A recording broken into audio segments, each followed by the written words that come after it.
Hi guys! Welcome to The Lady Afterwards. Today playing we've got Ben, we've got Blue, we've got Hello. Daria, and we've got Toby, and then I'm Bran. Hi. Um, yeah, so ready to embark. Um, the summary of like the game is basically you've been summoned to Alexandria, a city of coloured lights and curious histories. An old friend needs you to track down a woman. She's probably in trouble, probably trouble herself. Sachez la femme, the saying goes, but what does the lady look for? So that's the basic premise. Um, your friend Loretta has bought each of you a first class ticket for the Taurus Express, a luxury French sleeping car service run by wagon lids, who are better known for the Orient Express, where nothing bad has ever happened, ever. The train leaves from Charing Cross Station in London and arrives a week later in Alexandria, connecting 3 continents and serving excellent dinners as it goes. Unless, yeah. Um, so platform 2 at Charing Cross is where the train departs from, and where you'll all meet each other for the first time. Although you probably won't know each other. It's a busy, it's a busy station. So if you would please take a look at this. If it works.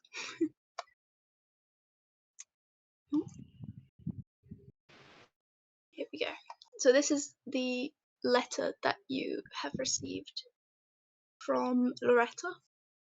Um, so who would like to start? Um,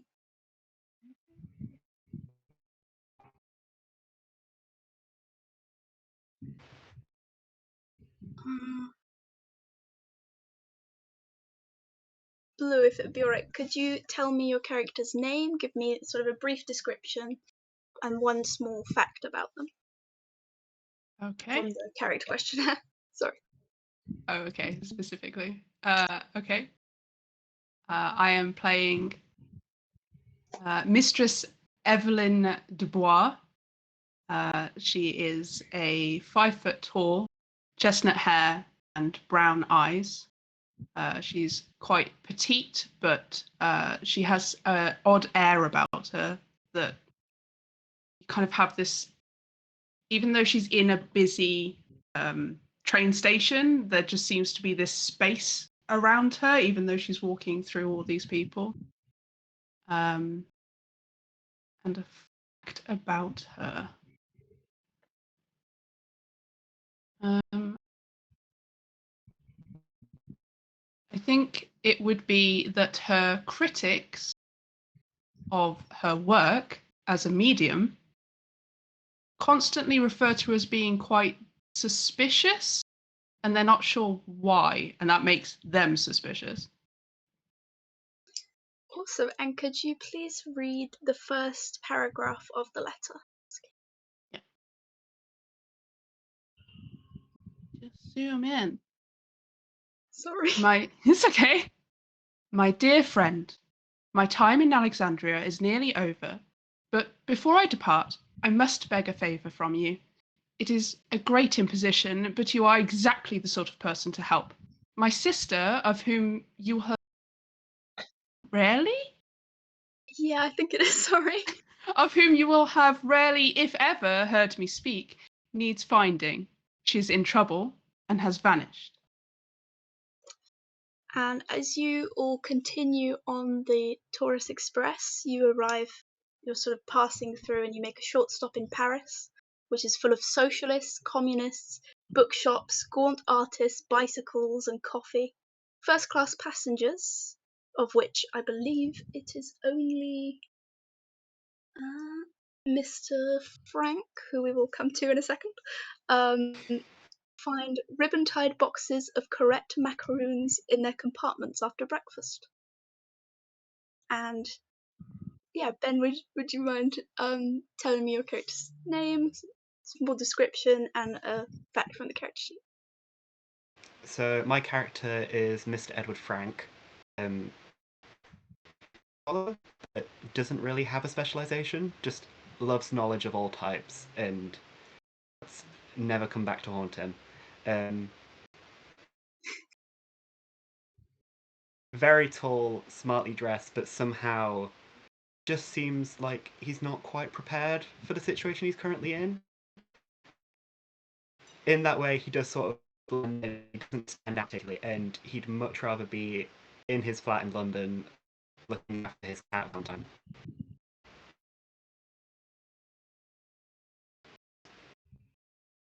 Awesome, Em. Would you mind reading the next paragraph? That's good. No problem.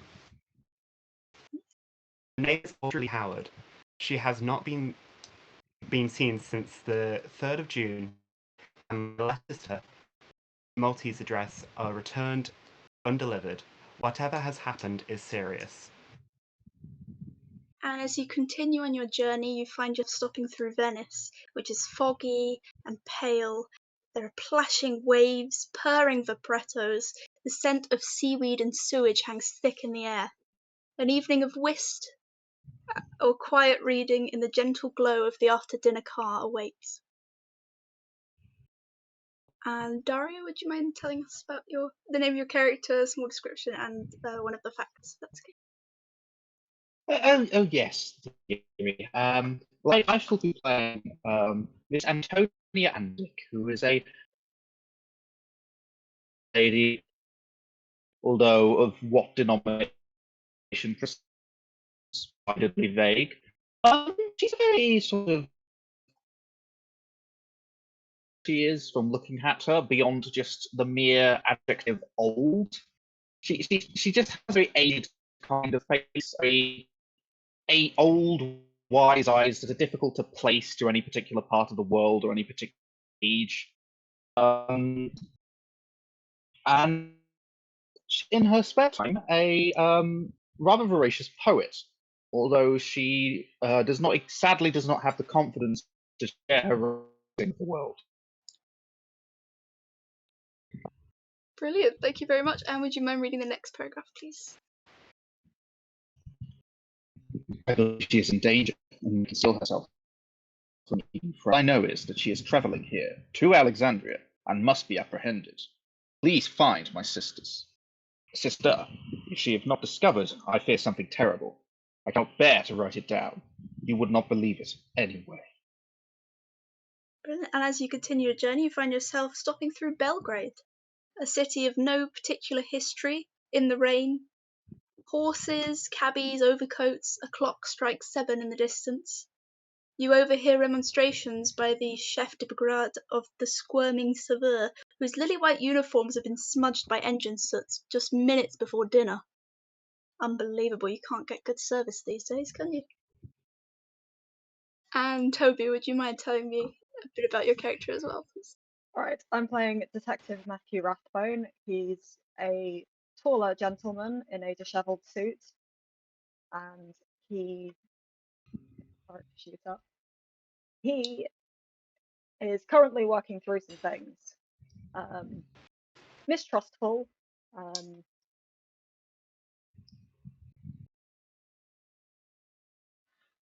and really likes his prize-winning marrows. Brilliant, thank you very much.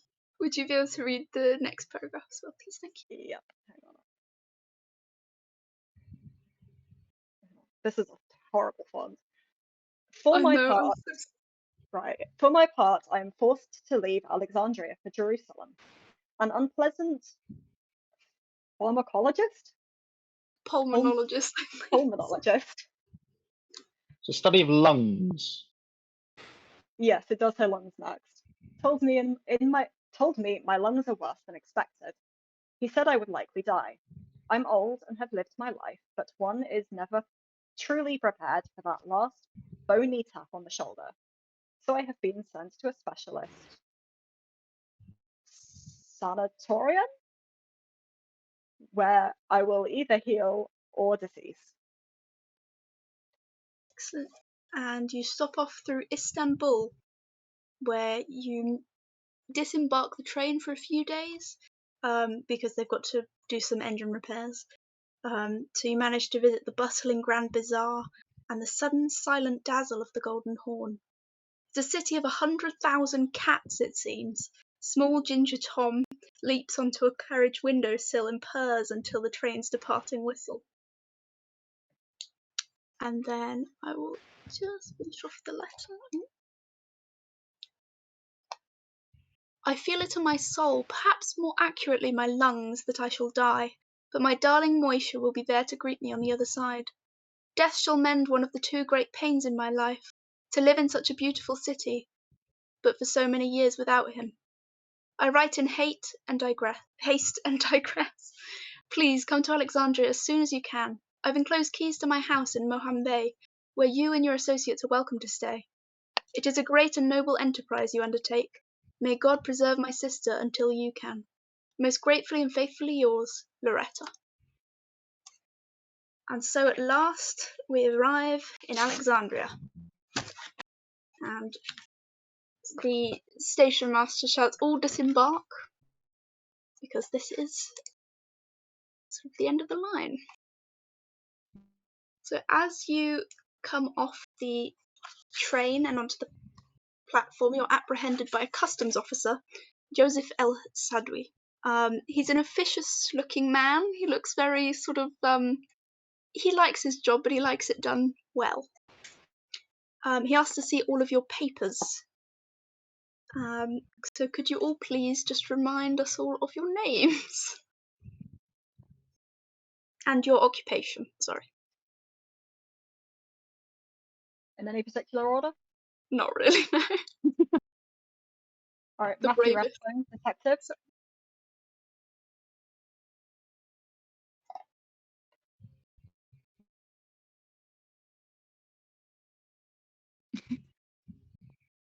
Okay, Mistress Evelyn Dubois. And your occupation, please? Medium. Right, yeah. Get all sorts these days. You? I'm Mr. Edward Frank, Occupation? just a scholar. I see. And you, Mum? Mother Antonia Antic, yes, dearie. Although I'm a nun, although I suppose you may well have guessed that. Well, yes, the attire did sort of It give. is my habit, after all. It is my habit to wear a habit. That was a pun, dearie. You may laugh. Very good. Continue. And Oh, I he's shall. yes, he sort of goes about his day, but there's a glint of confusion in his eyes that I think probably lingers there for a while. Okay. You got past the customs officer with surprising ease. Luckily, he did speak English, which helped. You enter into the railway yard where all the trains come in. It's not quite a station, it's sort of just dusty tracks with a small platform. It's hot and dusty, and at the moment you've got in quite late, so it's sort of becoming dusk already. There's a sandy yard enclosed by iron railings. But it's quite busy and bustling. There's people holding out cups of water, Berbers selling tobacco wrapped in leaves, fellah boys who flog vegetables and chickens. The hissing steam kind of settles as a mist over everything. There are camels lapping at a trough, calls of distant muezzin, and to the side you see there's a rank of taxicabs and can't speak today, horse carts which are idling by the gate. So it's quite late. You're probably feeling quite tired from your long journey, even though it's a pretty nice train, to be honest. But you're probably angling to get towards Loretta's house. But yeah, what do you want to do?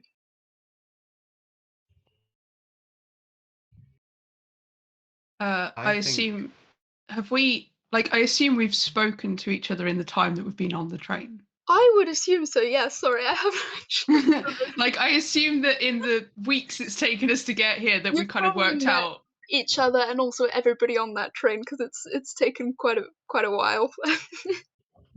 So have we all worked out that we're here for the same reason? I would imagine so. That's Okay. probably why you going to Alexandria. Yeah. Oh, my friend weirdly gave me this letter and it's identical to your one.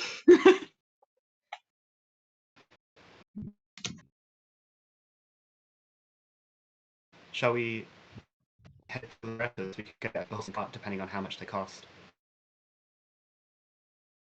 Yeah. Well, yes. I mean, I don't know Alexandria very well. I wouldn't know where to go. I assume they would. That's what I'm hoping, because neither do I.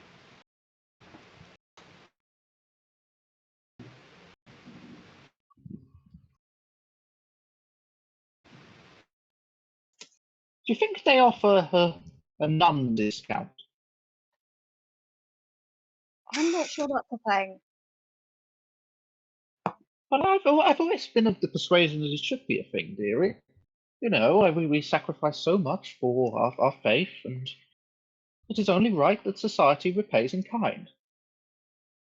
You Wow. can I'll save always, this for the taxi driver. I'll save this for the taxi driver. yeah, you can always ask. I can ask, yes.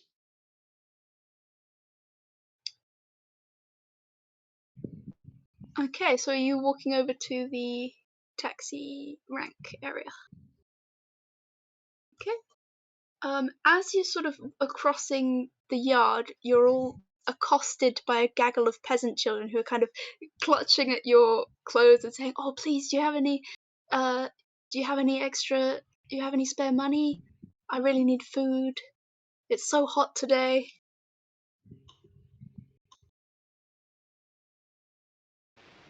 Do I any think of I you? am just going to try my best to push through them. Yep. It's all good. Anybody not doing that? Um, I think she would have some coins that she would be willing to give out. Okay. I think Um, I'm going to give them £2. is that Egyptian pounds? Sorry, I know the money. Yes, it is. It is £2 Egyptian. I can also give them. I'm also going to give them a magazine that I'm done reading. Okay. Quite insightful, you know. It's all about the goings on in Tinseltown, in Hollywood. Oh, thank you so much. You're so generous. Ah, it is but my habit. I'm um, wearing a habit. That's the joke. Laugh at my joke, child. aha, you're very. Thank you. I'll be off now. And just before they sort of disperse, having gotten what they were after, in a sense, one of the youngest, who must be about 5 or 6, hands you a flower, and I don't know if are you very familiar with flowers?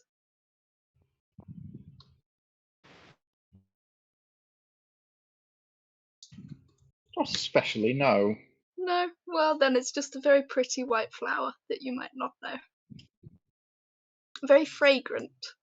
It's very nice. Um, but yeah. Okay, and as you make your way to the taxi cab, there is a number of different taxi drivers who are kind of waiting around, but the one at the front of the queue approaches you, and first he says in Arabic, where would you like to go? Do any of you speak Oh, I Arabic? speak Carol. Brilliant, that is useful, that's helpful. And you're fluent, is that correct?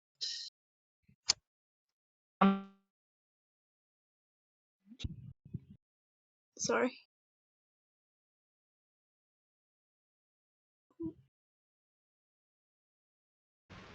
Making a note of something.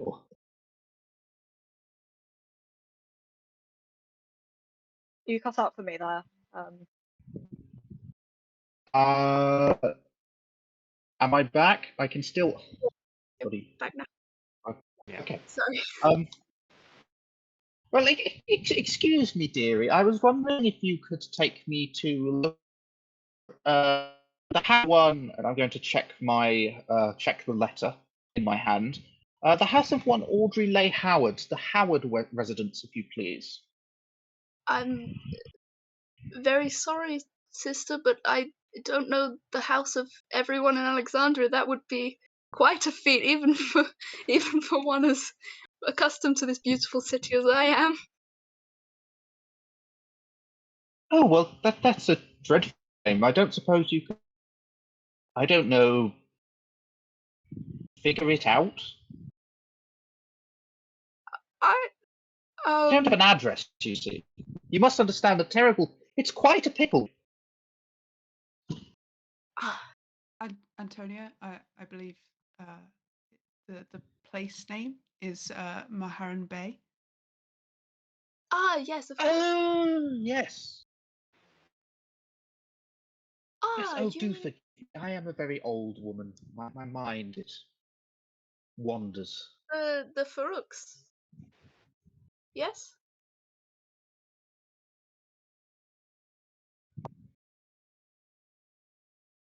I mean, No? it's a start. I will take you.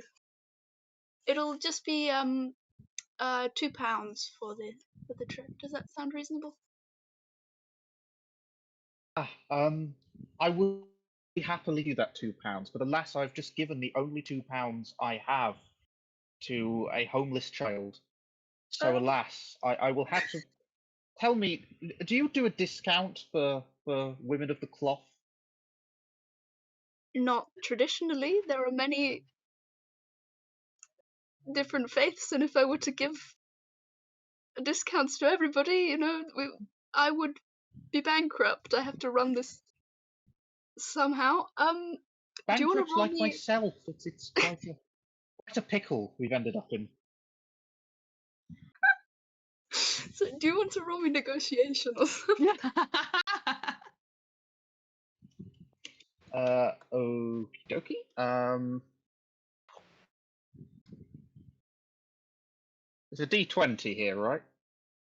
It's D100. D100, sorry. Yeah.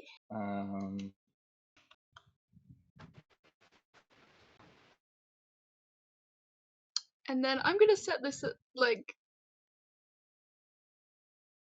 30. No, plus. Let's just say plus 20 to whatever your uh, score is, which I cannot think of right now. Sorry.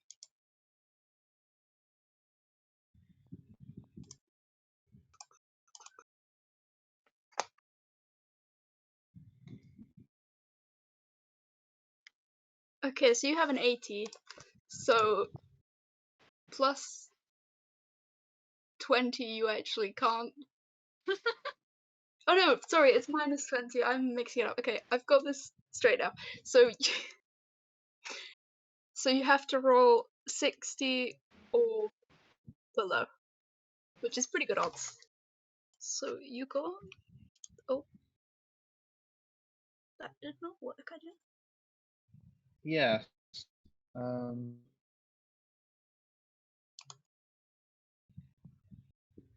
So get the command wrong, or? I am not familiar with it, but if you like, you can do it on Google or anything. It doesn't have to be. I trust. Yeah, I'm just on Google now. That's an 89. So that is not a success. So he just is kind of like, what do you? A discount?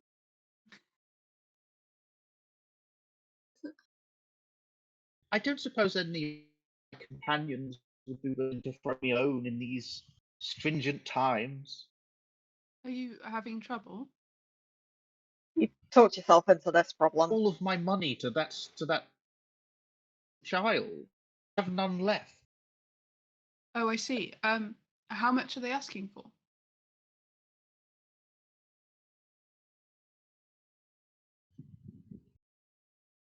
Oh, I think you cut out there. Sorry. I saw the response. It's fine. Yeah. um. I'm not really particularly clued up on the exchange. I assume that's a good deal. Does anybody Oh, have any kind of experience of maybe maybe somebody who works in policing who might know something about scammers or generally being ripped off? Uh, Um, yeah, I think Matthew would probably know that like the going rate for an entire day of being ferried around would be 1 Egyptian pound, and Oh, so wow. they're asking double for one trip that is very short compared to where you are. Um, what's your character's name again? Daria? Oh, Andy. Like, that cut out. Andrea. Sister Andy. Okay. Sister, maybe you shouldn't trust this man. The amount he's asking, it's quite steep. are you saying this in English? Yeah. I don't think he doesn't speak any other languages. Oh, that's all good. Unfortunately, the taxi driver also speaks English and is not best pleased by this. Um, do you take me for a liar, sir? Yes. I am an honest businessman. It's not my fault that you're not aware of current practice. Okay, things have gone up in price of late. I know inflation's hit us all hard, but that's a bit steep. Well, if you cannot afford it, you should have just said so. Well, maybe if you weren't scamming the sister, I'm pretty sure that's a crime. And how would you know? This might not be the country that I got my badge in, but I think it still counts. Do you show it? Yeah. Okay, let me just. I assume I have one, but yeah, Yeah. whatever the 1800s equivalent of a badge is. A badge. I don't think badges are a research. Yeah, but would it be like paper or cast It would metal? probably be like a metal badge that usually you would attach Yeah. to a uniform, but you would probably carry it around for precisely these kinds of reasons. Okay. Oh, I'm very, very sorry, sir. Listen, I that was wrong of me. I should have done better. Let me take you today for free, and I can see that you're not well versed in this city, so you can have a map, and I'll change my ways from here on out. Oh, I don't buy that you'll change, 10. but appreciate the trip. Yeah. The taxi driver did just roll a dreadful failure, which is the worst roll you could make. So he's not gonna have a fun life. Um, but yeah, if you all pile into his cab, it's a pretty nice one. He's wearing a suit. He's got like a chain with a pocket watch in it. Um, but yeah, he does genuinely seem really apologetic, and he's like, "Oh god damn it." And let me grab you the map because that might be useful. Sorry. I think just before we get into the cab, I'll just, as an aside to Mr. Frank, just be like, he doesn't pull any punches, does he? no, it's quite remarkable. I feel like we should just keep him around.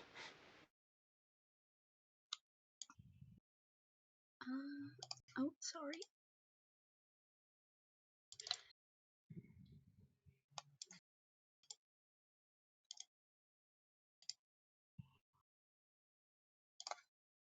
There we go. Okay, so here is the map of Alexandria, and you are. Oh, it will please work. Right. Sorry. So you're not going very far at all, really. The station. I actually can't remember where things are, but that's fine. Basically, it's not particularly far. He also kind of, as you pull up, it's not a very long journey. It's about 20 minutes ish. As you pull up towards the neighborhood, and he does know where the house was. So he was clearly just trying to kind of unnerve you to begin with, because he shouldn't know where the house is. He kind of goes, look, if you wanted me to drive you around, if you're new to the city and you need to get around, then I can come back tomorrow, and maybe for 50p I can cart you around, if that's something you'd be interested in. All day for 50p? Yes. I think we will let you know, but if you meet us here tomorrow, Of we can. course. Yeah, he pulls out a card and he goes, take my card. It's Thank you. in case you're We'll interested. discuss this.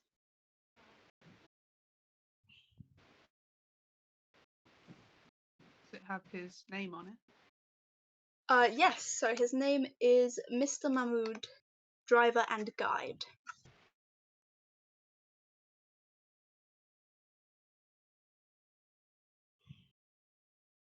Okay. As he kind of pulls up, he opens the doors for you, and takes your luggage that you might have and kind of drops it on the street, like the curb. I can't think of the actual word for that, but yeah. It's a quiet street in a residential area. You arrive at sunset, so there are deep purple shadows, but you can't really see much. Kind of ghostly shapes that wander across the landscape. It's probably mist. Probably. It's a modest two-story mansion with a garden of date palms, pepper trees, oleander, a lily pond with small glittering statue of a roaring lion. The shutters are closed across the windows, and as you get closer, you notice that the blue front door has been left slightly ajar.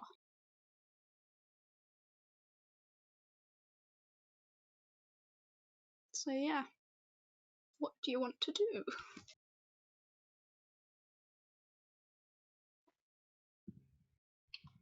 I should It probably Doesn't feel answer right this to go fast. straight in. No. You I can look think around a bit if you want. I think Evelyn is going to ruffle through her belongings to try and find the letter again to see if it said anything about anyone being in the house. It doesn't. I think Edward might wander off a little and try and look in through one of the windows and see if he can see anything going on inside the house. Brilliant. Please roll me.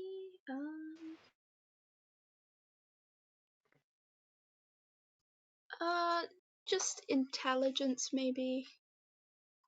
Okay, so that's 80. 80. Yeah. I have rolled 63. Nice. So as you get closer to the window, you kind of realize that you're not going to be able to see much because none of the lights are inside the house and it's pretty dark outside. But you do see one of the picture frames. You can just kind of make it out, and you can see that it's been knocked totally like on its side at a very strange angle. But you can't really see much else inside the house without any light. Edward is going to turn around to the rest of the group and explain that. Yep. I think somebody might have broken in. I don't know if we were the only people to get keys to this house.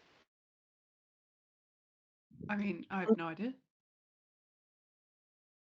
Well, unless any of you are good at fighting, I will go first, and you can wait where it's safe. Are you He will good at fighting, Fight. Detective Rathbone? have a gun.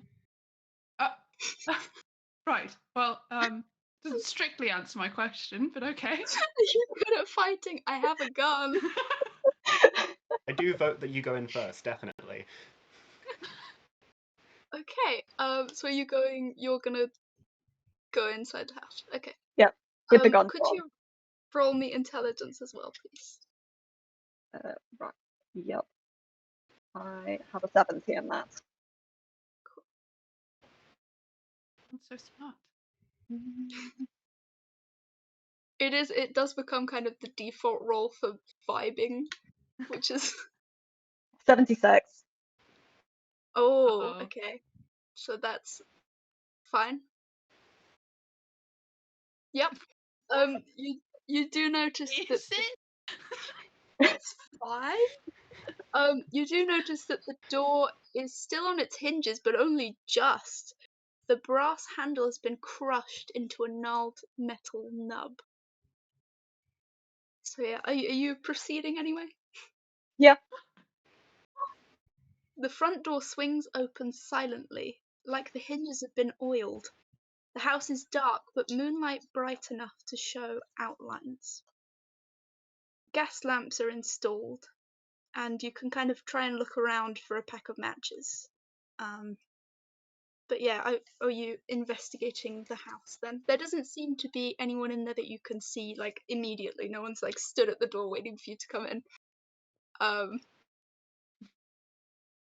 But you'll know from your police training that doesn't mean nobody is there, so you might want to kind of clear the Be room. cautious. Yeah, look around. Yeah. What's that called? I believe there is a skill. I'm not remembering the name of it. Um,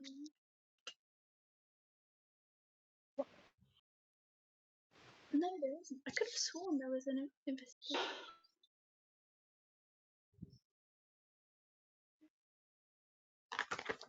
No, yeah, it's just intelligence again. So if are you the only one in the house? Is anybody else approaching the door? Are you huddled outside? I imagine I'm still by the window. I haven't really moved away from there yet. Yeah. Okay. I think I would be following behind the detective, but quite a bit slower. Yeah, Not quite as raring to just jump into the fray. I was wondering if I can presume that I have matches if I have candles. Yeah, So that's a reasonable assumption. So yeah, if you want to light the gas lamps, which just to be clear, that's not necessarily a very typical mode of lighting. So most people still use candles. yeah, Gas lamps are pretty fancy and new. I think she would have lit a candle just outside Yeah. as getting to the doorway to try and put some light on things, and then she notices the crushed brass door handle and she's like, Please roll intelligence. oh no.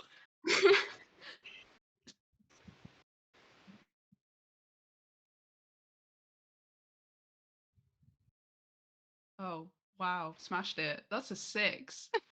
Oh, nice. Okay. As you notice the crushed handle, you sort of peer a little bit closer, and it's hard because sometimes you see things that other people might not see. But you think this is something that anybody could have noticed. And you see the indentations, they're almost like 5 finger marks. Almost like a small hand has held the door handle and crushed it by pure strength, but a hand couldn't do that. That's ridiculous. Right? While the detective walks in, then I think she's getting so thoroughly engrossed and confused by this door handle that that's it now. That's her like hyper focus for the next few minutes. Very valid. Could you also roll night arts, please? Night arts, yes. That is a 51, which is a success. Okay. Nothing particularly stands out to you, but your candle that you've lit starts kind of flickering in a way that it definitely shouldn't be. There's something in the air that's not quite right, although you still can't put your finger on it. Okay. Okay. So as you as Detective Rathbone kind of keeps walking through, there definitely doesn't seem to really be anybody inside. You're pretty accustomed to things like this, like doing house raids and stuff, and you know the signs, and you think the lights are kind of definitely very cold, so you know that nobody's been here in a good while, really. But definitely somebody has been here in the sense that the place looks absolutely ransacked. Everything's turned over, drawers have been left open, cupboards gape widely, and objects have just been thrown around the house. So definitely someone's come here, and it seems like they were looking for something. But whether they found it, it's hard to tell. As you walk room to room, I assume you're kind of like going through and just checking Yep. everything.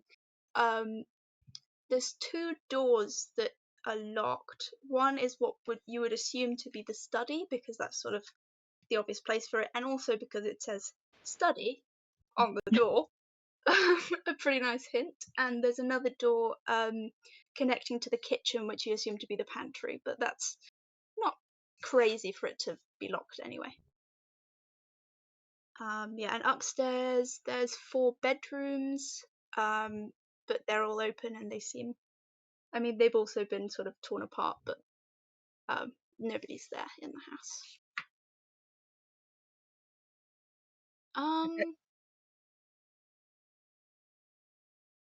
Ben, do you want to roll? Oh, which one? I wrote that down and I've now forgotten it. Do you have bright arts or night arts higher? Bright Art's higher. Would you like to roll that, please? No problem. So it's a 70, and I've rolled 89. Oh, okay. You feel very strangely drawn towards the pond outside. Something about it is just really, yes, you're in front of a house that seems to have almost been broken into, and yes, that is the place you're supposed to be staying tonight. No, it doesn't feel very safe, but you fancy a look at the lily pond. Yeah, I don't think we spent long enough looking around the gardens here. I'm gonna wander over to the pond and just have a little glance at it. Yeah.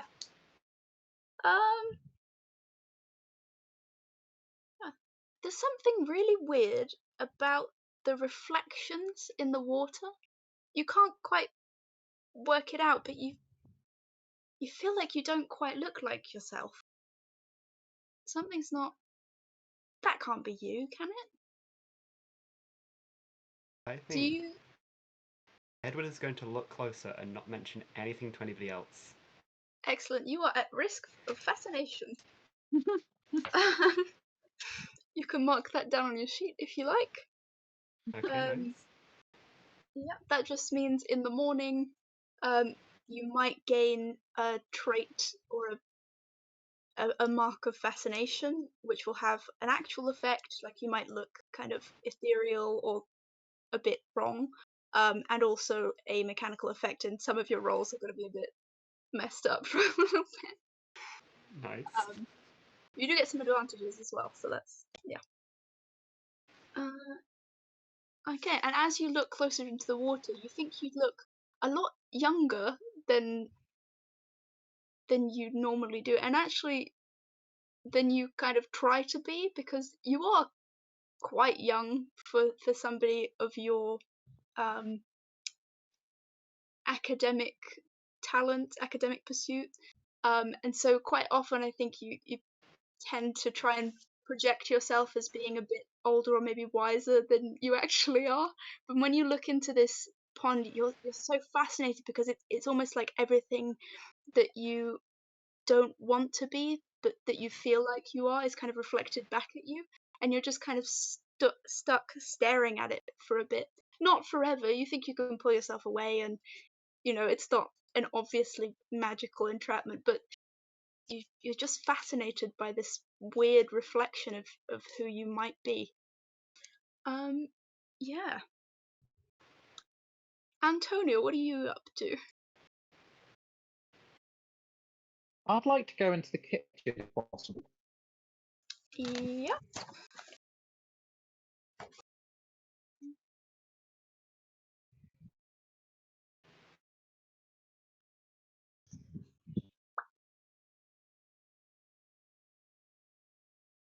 Okay. Luckily, you all had dinner on the train, because otherwise, I don't know what you would eat. There's nothing here, it seems. There's like an old jar of mustard powder. It's like in a tin, and that's about it, really. Um, there's pots and pans and things, and then there's obviously the locked door for the pantry. You assume. You could try and pick the lock if anyone is handy at that. Oh, sorry.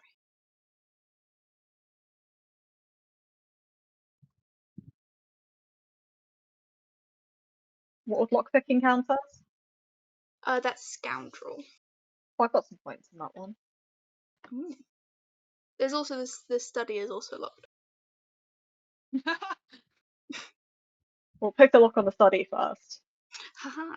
Brilliant. Okay, would you like to roll scoundrel, please? I hope that wasn't too obvious. I was like, oh, you should study. I've got a 50 in it. Oh, 98. Ah, okay. That's a fairly and a pretty bad one, although not the worst. If you want to, you can always attempt to re-roll. You just have to find some kind of connection between your action and one of the cards, and they do reset tomorrow, so it's not like. I mean, one of them is literally called the door and the eye. One of them is literally called the door and the eye. So if you want to, like, you could take a d4, for example, and then re-roll the 9, if that makes sense, from 98. And then Okay. you can only succeed if you do that, if that makes sense. Yeah. So just roll a d4. Yeah. 1. So 18. Okay, nice. So that makes your roll 16 then. So that is a great success. Okay. When you enter the study, it looks like it hasn't been touched for like decades. There's like a layer of dust this thick across everything. It's kind of disgusting, honestly. Items are left untidied. And you notice there's sort of a desk, and there's bookshelves, and just kind of the typical things that you would expect in a study. But you're pretty used to looking for things that aren't meant to be noticed. And you notice there's a hidden keyhole in the lower desk drawer. It's locked, but you could try and unlock it if you wanted. You don't. We can certainly try. What could go wrong? I rolled a 10 that time. Oh, nice. He's learned how As to pick you locks. kind of, not only is it locked, so you unlock it with your lock picking set that you have. I don't know if you actually do, but now you do. We've got one now. Yeah, and you just kind of like you have to kind of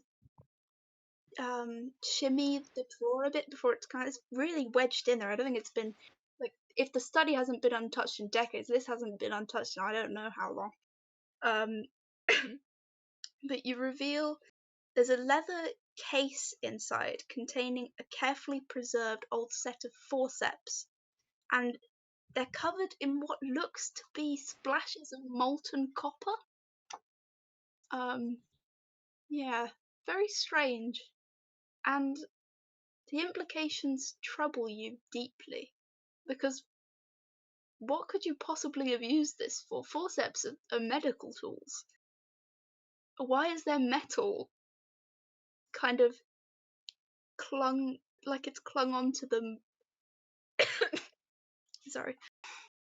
Almost as if it's. Sorry. Almost as if it's there not by choice. It's a really strange scene to open to, and you find yourself at risk of dread as a result. But we'll go over that shortly.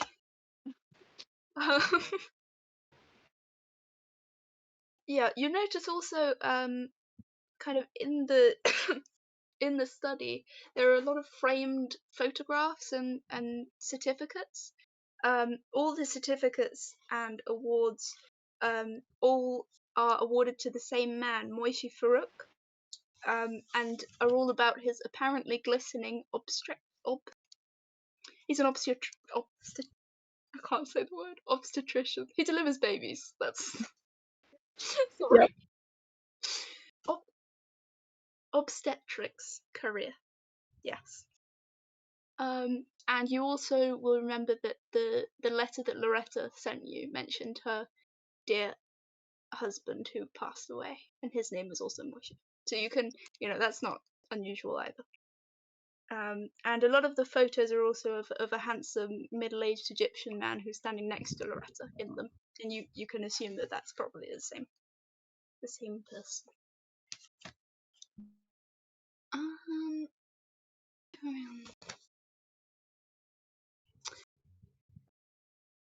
Edward, would you mind rolling me either widely read or intelligence? I will go with intelligence. An 81. It needed to What? be 80. Oh no. Oh, oh, oh no. You think about looking away from the reflection, and then something kind of just catches your eye again. Some new change. So strange, so similar but so different.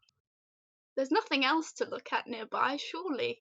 You're so captivated by this image of yourself distorted through the ripples of the water. Sorry. Okay, no, makes sense. um, so Evelyn looked at the door and was Hmm. pretty freaked out. Has she gone inside now? I think she got very distracted by the door and the flickering candle and the general vibes of what was going on here. The vibes Yeah, the vibes were off and she was very distracted and she's kind of like spaced out completely while she was looking at the door handle and trying to figure out what on earth it could be or what not on earth it could be. And then 5 minutes later, she kind of looks up and kind of gathers her thoughts, looks around, and she's alone in a doorway. So I think she's just gonna call out, maybe take a step away from the doorway and call out to people and just try and see if anyone's around because she's not sure where they've gone. Brilliant. Edward, you are free. um but when you hear Evelyn call you, you kind of like come to yourself a bit and you're like, what? It's a pond. Why am I staring at a pond? Um yeah, and Okay, then I'm just gonna have a look around. um you notice that weirdly, although all the way here and kind of outside the railway yard, there were like lovely birds singing and the wind was blowing.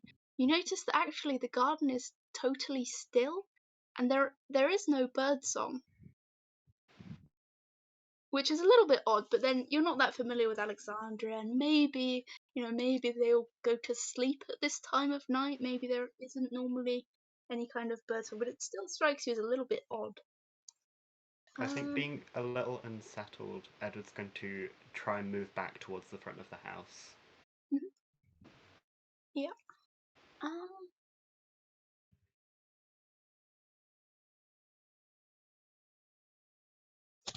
um, Antonia, as you're kind of looking around the kitchen a little bit,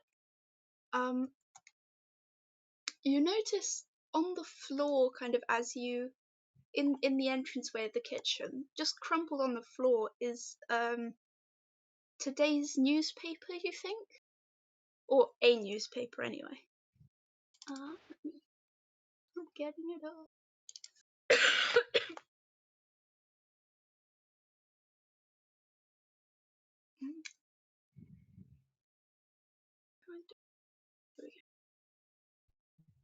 I will pop that in the thing as well because it might be a little bit difficult to read.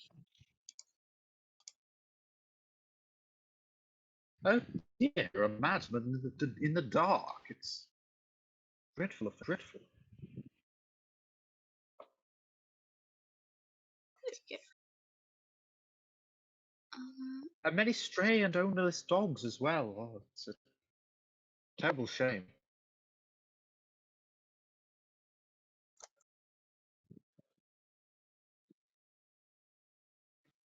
Yeah. While I'm in the kitchen, by the way, Yeah. is there a? This is going to sound really weird and crazy, but I promise there is lots Yeah. or a drawer. Can I just have Can I just have the biggest knife I can find and just hide that under my habit? Yes. Yeah. It's just can you roll me intelligence or night arts? I'm going to go night arts because that is slightly higher. Nice. Okay, so my night arts is 80, and I have rolled a 51. Nice. Cool. As you look at the knife, you realize there's something a little bit. There's nothing strange about the knife itself per se, but you're somebody who's quite familiar with the processes of certain rituals. And you get the feeling this might have been used before in a certain type of ritual. You're not quite sure exactly what the outcome is supposed to be. And you get the feeling that the outcome that was desired is in fact not the one that came to pass. But you think you could take this knife, or you could take the knife beside it that's slightly smaller, slightly less deadly, but also slightly less tinged with certain occult influences. You could take this knife, and nobody would hold it against you. But you don't know necessarily what it does or who it might have been consecrated to. And you're somebody who's quite aware of those kind of influences in the world. And so, yes. In that case, I shall take the slightly lower knife with a hint of resignation. Mhm. Cool, cool, cool, cool, cool, cool, cool, cool. All good, all good. Did not expect that to happen. Okay, wait. Just check something. Yeah, yeah, that should be fine. Cool. Yeah. So you hide that away underneath your habit somewhere. And so you're still in the kitchen. Evelyn has called out, kind of to people in the house. I don't know if you've elected not to come to her aid or if She's you want. literally just outside. I go, hello, Hello, hello. anyone? Dead silence. Literally, she's like, oh, did we decide to leave? I feel like So we'll Edward's head back out. actively like making his way towards Yeah. her and being like, "Is Yeah. everything okay?" Oh, okay. Oh, there you are. Sorry, I thought everyone had maybe gone inside, but then no one replied. And then I was unsure if everyone had left for some reason. Sorry, I get awfully distracted sometimes. It's fine. I was just exploring the gardens. Nothing really happened, so. Oh. No evidence of. I'll be honest, I'm not entirely sure what's going on. So no evidence of anything, I suppose. No, just nice, quiet, peaceful, serene. Oh. Fine out there. I suppose we should go inside then. I assume the other two are in there. I hope so. I haven't seen them anywhere else, so. Mind the door. The doorknobs had something happen to it. I wouldn't advise touching it. It's giving an awful aura. I'll take your expert advice on that, so. It is getting quite late in the evening. You're all probably pretty tired, and you haven't really decided on sleeping arrangements, or even you don't know how many bedrooms there are necessarily. Well, the detective does because he's been and done a loop around the house. But yeah, would you all like to roll me one intelligence check if that's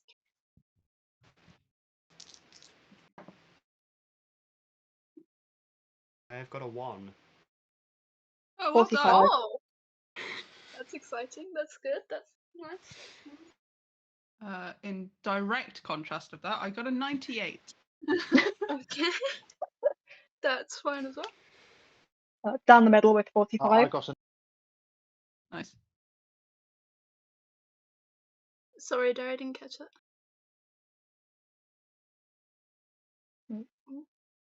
86. 86. Is that a success for you? I think not, right?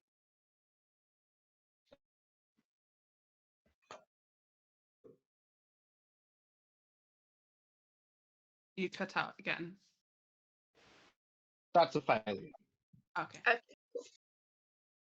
Okay, let's start with the exciting, astonishing success. No, that's not even. That's oh, what's it called? God is winking. That roll is called. Wow. Nice. Special. Special. Okay. You keep thinking back to that pond. Yeah, it was a great time outside. Nothing really happened. Just an interesting kind of. And then you think, hang on, wasn't there kind of a statue next to the pond? But it was almost glittering. You are really pulled to go back outside and just to look one more time, just one more time, just a little bit closer, a little bit different, some different fraction of light. And you have the idea to look deep into the lion's mouth. Something about that phrase just sticks out to you, and you think, I've read this somewhere.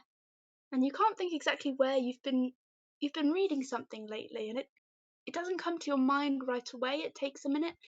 And then you realize it's that Italian manuscript, and it says on it, it says all throughout it, it says, one must look in the lion's mouth. Now, normally the phrasing is to leap into the lion's mouth, so you weren't quite sure if you'd got it wrong or if there was some kind of weird colloquialism that you hadn't quite caught up on, but no, it definitely said to look into the lion's mouth. And so you kind of have the idea that you really need to reach down there because there is something sort of shining at the bottom, and you're not sure you should be doing this. In fact, something is telling you definitely should not be doing this, but it's an idea, and ideas are dangerous, and ideas are infectious, and ideas take hold of you more than others, if we're being frank. No pun intended. It just kind of grips you that you really need to reach in to this statue's mouth. Do you want to do that? You don't have to do that. Edward is going to go ahead and do that. Because anything for knowledge. It's interesting, it confused him reading the manuscript, and he wants to find out what it actually means. Amazing. You have a look in there, and you kind of have a feeling that you realize you're not going to be able to quite get it out, but your fingers close around it and you realize it's like a small glass vial of something. Could you please roll me physique? Okay, so I need lower than 30. I have a 41. Would you like to try and find a connection to one of the cards? If I can I find mean, there's a real The easy one. Lionsmith would Yeah. be kind to me. That's pretty easy. That's pretty good. Okay. What dice do we have left to roll for it? Lowest is a D6. So we've got Yeah. a D6, a D12, a D20, and a D10 and a D100. Okay, I'll roll d6 for the 10s. Mm-hmm. It's even worse, it's now 51. Okay. Now, as you go to do this, so you try once to reach it, and you just can't quite get in there. It's a really awkward angle. And then you try again, and somehow it's even worse. Like, it doesn't fit even worse. But Detective Rathbone gets this kind of inkling that something is happening, that something is being drawn upon. And he gets like this sometimes. He gets these kind of feelings that something is collaborating with something, but it's not his deal, you know? It's nothing to do with him. Also, he's kind of been telling himself for a while, I think. Let's park that. You know, that's a whole Yeah. thing. He We're in probably doesn't denial have there. a pack right now. He just got to Alexandria. It's a whole, you know. But then he gets this kind of tugging in his chest. He thinks this is something I am called to do. This is something that I'm meant to do, and I didn't really agree to this. And it's really strange because none of you really see what's going on. Edward has stepped outside kind of hurriedly with this weird look in his eyes, this kind of fascination and intense interest and drive to do something, and it's outside and it's just he looks a little bit like a nutter, to be honest with you. He's gone off on one, I don't know. But from inside the house, completely unaware of this, Detective Rathbone gets this urge to go outside and join him and help him. And that just seems insane.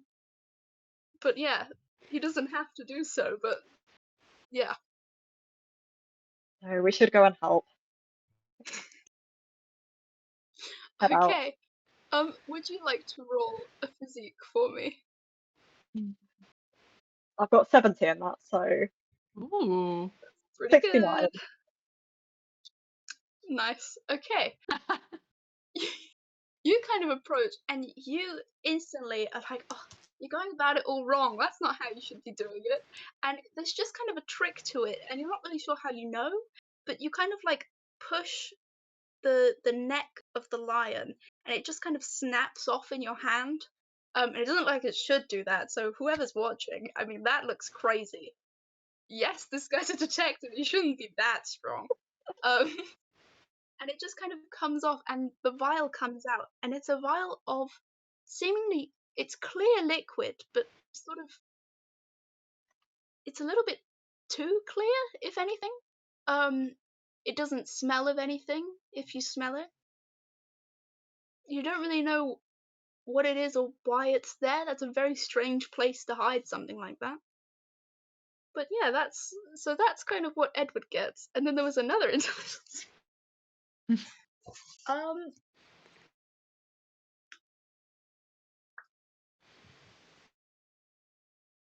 so Evelyn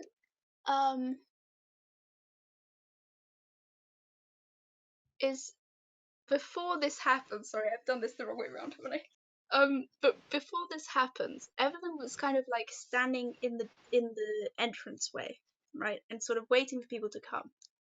And while she was looking around, even though she was kind of dazed and not really paying that much attention, she noticed that the picture frames, they're all sort of knocked about and to an angle, and they've definitely been tampered with. Some of them are empty, but there's dust on the outside, but no dust.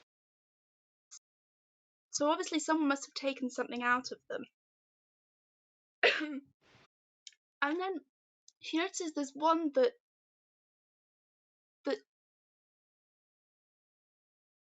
the front is just one of the regular pictures of Loretta and Moishi, and it looks normal, but right in the corner it's been sort of flipped up just because it hasn't been put in properly or because it's been knocked about. It's hard to say, but there's something tucked behind it.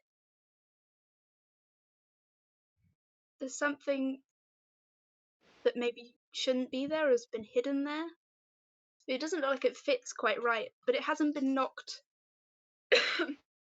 The others all seem to have been methodically searched, but this one, because it's off to the side, maybe they missed it.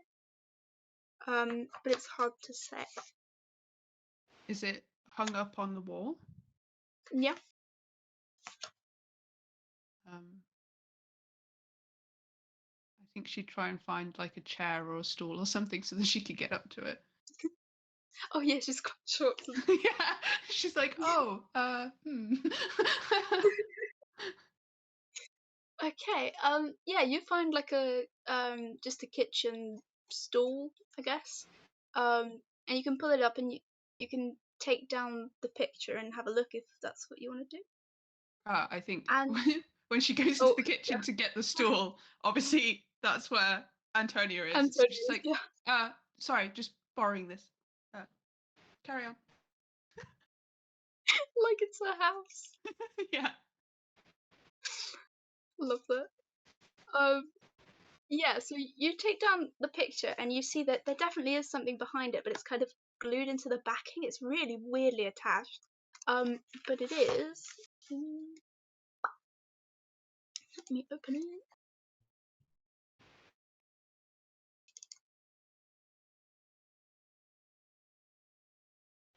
It's a birth certificate.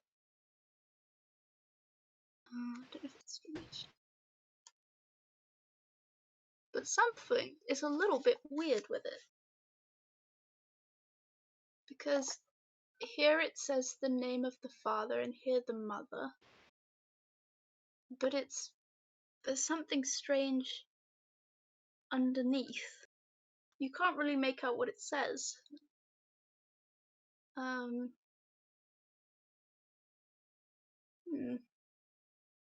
And the name on the birth certificate is Gwendolyn. And the mother is Loretta. But you thought Loretta had said that Gwendolyn was her sister.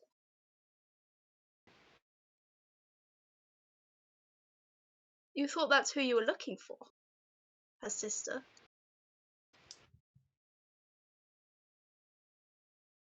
So yeah, that's a little bit weird. But yeah, and then Edward goes rushing outside, and then the detective goes out after him, and then you have the liquid. If anybody wants to investigate the liquid, you can do so. Or yeah. For it, because I'm thinking, is there anything else in the manuscript that will allude to what liquid is? Is there anything? Sorry, what? In the manuscript that I've been translating, it would allude to what the liquid is, would be linked to the phrase. Oh, hang on. Roll.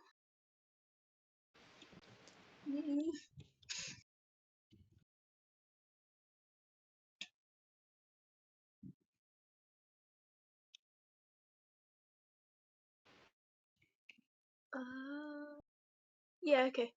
Roll me either widely read or bright arts. Both are 70, so I'll go with widely read. 17. Is that 17, did you say? 17, yeah. Okay. It doesn't actually explicitly say anything about this. There's nothing about a statue or Loretta or Alexandra or anything, because the text that you're actually translating, from what you can cobble together, it's about some kind of um club, some kind of group of people who call themselves the Leashed Flame or the Endeavour Club, and it's all about kind of their weird exploits and rituals and what they like to get up to, and some rules that they've decided to follow. But it's really hard to piece together because it's written in this kind of weird colloquial Italian and a little bit of Latin, and it's difficult to translate because you think there's probably some codes in there as well. Um, but there's one mention of a liquid, um, and it's hastily written and then kind of crossed out and rewritten, and it seems like whoever was writing the book was in half a mind not to include it. And it says something about the uh the liquid unremarkable is what it says, and it says from the springs of the isle we shall not name. So you could say that maybe it was something to do with that, but it's difficult to tell, and the language is a little bit confusing. And also, I mean, that could mean anything, surely. Yeah, I will simply keep it to myself. Mhm. All good. And did you smell it at all, or like examine it? Sure, I'll go for it. I'll have a sniff of the mystery liquid. Yeah, it doesn't smell of anything. It could be water. Okay. It could be, yeah. Cool. I will note that for later. Okay. Okay, yeah. It's getting really pretty late at this point. The sun is long set. Oh yeah, sorry. Just a question. So the name on the birth certificate is Gwendolyn. Yeah. But you said that that was the name of the sister. Yeah. But in the Well, letter, that's what the rest of. in the Oh, letter it hang on. says Audrey. So I'm questioning whether Ah, I I've think messed up. That's something what's else happened. or okay. Give me 1 second. I will.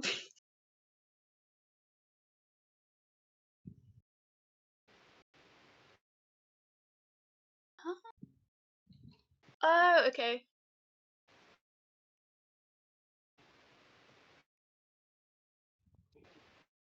Right, I have messed up. Please disregard that. Okay. So, Gwendolyn appears to be their daughter, right? If I zoom in, it is very hard to make out, and that is kind of deliberate. But if you can see here, it says Loretta and Moishi as the father and the mother, right?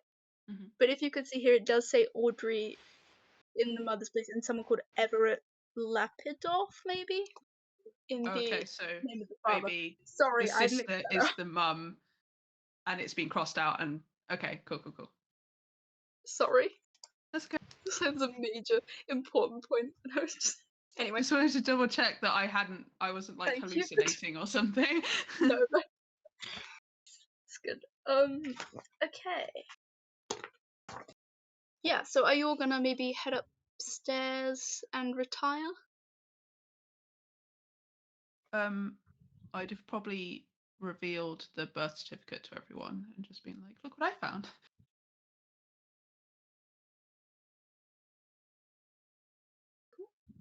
I would also probably draw everyone's attention to the knife. Not the knife I have. I'm keeping that a secret. The That's a the other surprise. knife. And I'm just Okay. thinking like, well, there is. I would recommend none of you touch it. It seems rather repulsive. It seems, I don't know. There's something it's really cheap. I don't like it. Uh, Detective, would you like to roll intelligence or bright arts? I've Or got knighthood, nothing. actually. Intelligence is my highest. Hmm. 30. Nice. Okay.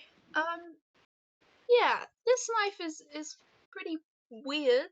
But you think your mom used to have this friend, or I don't know if it was a friend as much as a deadly enemy slash eternal rival slash. It's a Probably little head. complicated. Let's not put labels Yeah. on things. You Classic. know. But she had a knife just like this. Just like this. And not necessarily in appearance. It didn't look the same, but it felt the same. It was definitely the same. But yeah, you don't really know what to make of that, but you just something comes into your head and you're like, oh my god, that's like her knife. Yeah. Keep that to myself. But yeah. Anybody else want to do any vibe checks of the knife? Yes. Yeah. So that's a night or bright night tots roll, actually.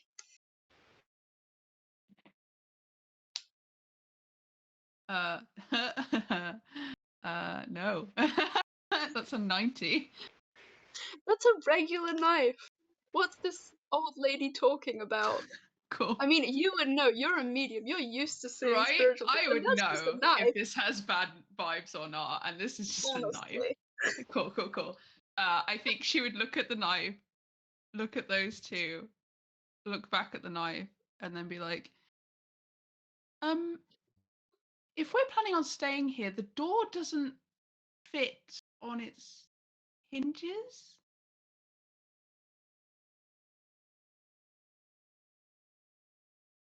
Are we going to do anything about We that? could put something in We front could of just it. put something, put something heavy in front of it for now. Oh. Assuming you're still okay to stay here. Seems ironic that we all have a key that we don't need to use. You can try and put it back on its hinges if you want. It's not like a totally non-functional door. I will give an attempt at fixing the door. Okay, do you want to roll physique for me, please? I do have handyman, if that's more relevant. Huh? I do have handyman. Oh, that would be great, yeah. My skills, yeah. Hmm. So it needs to be a 40 or below. Or 60. Okay, yeah, you try and sort of put it back on, it just kind of falls on you every time. And you're just like, oh god damn it. And you were doing it so confidently too. You were like, yeah, I can fix it.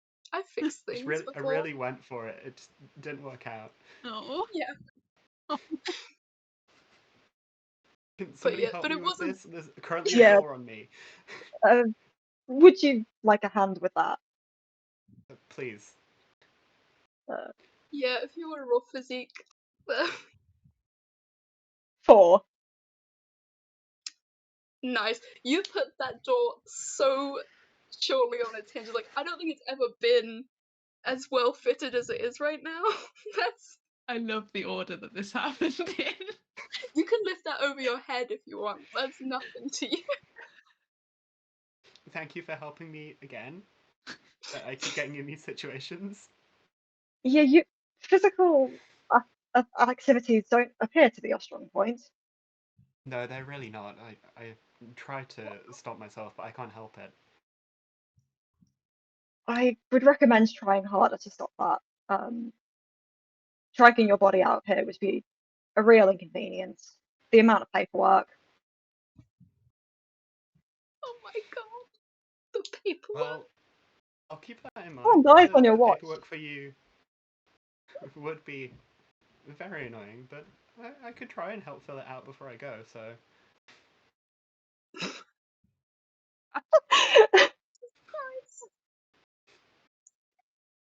um, Okay, the door's safely back on and lockable. He'll be pleased to hear.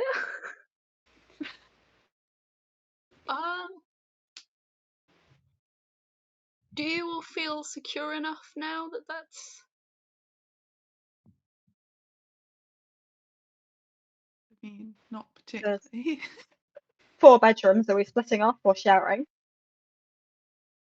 How secure are you to stay alone? Well, I'd need a bedroom, dearie.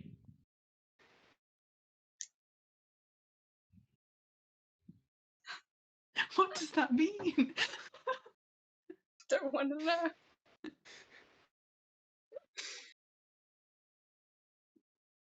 Okay. So are you all going for your own...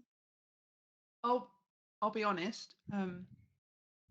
The whatever it was that managed to break through and crush the door,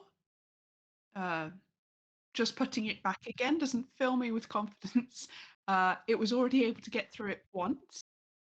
I don't want to be forward or anything, but if at all possible, to not just be alone.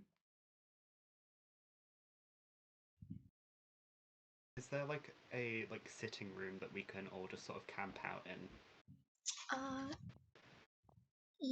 There's a living room, yeah? Can I suggest that we all stay in the same room? We could stay somewhere down here so it's easier to get out if it does happen. It would also make us an easier target if something comes through the door. Oh, Well, we have you. Yes, You have a gun. Oh my God. but you'd have to be able to get out of the room quickly so you didn't get injured, but we could probably sleep in the living room. well, in your experience, this is not my area of expertise. What would you recommend we do? I'm worried, obviously, but if you think we should stay separately, then Well, as all the rooms have been ransacked, it probably doesn't make a difference where we sleep if something is going to break in, but given that they've already searched the rooms, it seems unlikely they would return. well, in that case, filled with confidence, thank you, detective. I suppose I will retire alone. Okay. Good night. Good night, everyone. Good Um, night. Cheery bye. As you make your way up to the rooms, there's 4 of them.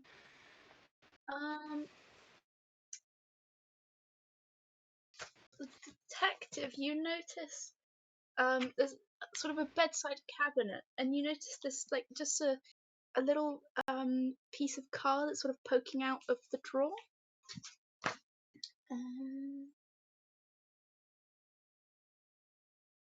If you would like to roll a scoundrel check, it is locked, which I forgot. 66, that's a failure. Oh, okay. You kind of like jiggle it, but it doesn't come loose. And you're like, oh, that's a tough nut to crack. But also, you're really tired, so maybe if you tried again in the morning, it might, you might feel better. So yeah, you all kind of like settle in for the night. You've got your luggage with you, so that's useful. And then you all fall asleep. Which means it is. Ooh, that's fine. Okay, and as you all fall asleep, you all start to have a dream. Important to note in terms of the system, you cannot roll in dreams. It's pure vibes. It's just all good. Okay. You all find yourselves in a nursery, and there's a cot in the center of the room. Soft golden light streams through the windows, and there's the smell of flowers, freshly baked bread, and an undertone of roasted beef. Rhythmic crunching noise sort of starts up in the background of your hearing, and there's the oddly persistent sound of a distant flute. It just keeps playing, getting louder and louder. Flames and red flowers spring up around the edges of the room, singing a lullaby. It says, "Little baby in the dark house, you have seen the sun rise." And I will show this room in a second. And in the corner of the room stands a gently smiling man. Somehow, you don't really know how, but it's a dream, and sometimes you just know these things. You know his name is the Gentle Father. He beams silently from one corner. You know instinctively that he cannot be touched or spoken to. Inside the cot, a shimmering glass doll with painted yellow eyes smiles.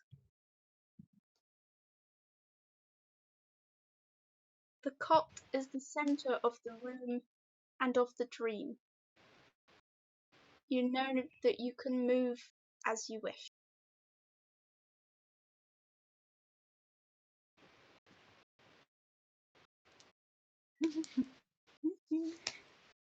Yeah, there's no rolling, but if any of you want to do anything, that's. So there's a cot. The doll is in the cot. Mhm. I will go and check the cot to see if there is also a baby, if it's just a doll.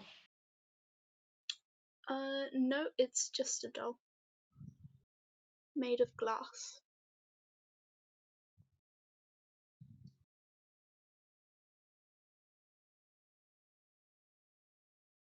How close do you get to the cot? Like right up next to it. Do you touch it? Is it one of those rocking ones, or is it just stable? Yeah, it's a rocking one, but at the moment it's not rocking. It's just like. Yeah, she'd put her hand on it to rock it slightly. Nothing changes about the doll, but it seems to smile harder. In that dreamlike quality things often have. Yeah. Take that as a win. You're all also in the room with each other, but you can't necessarily see each other, but you know you're all there.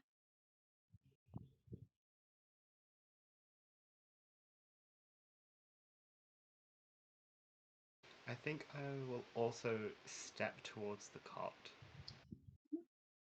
and take a closer look at the doll inside and maybe reach out to it.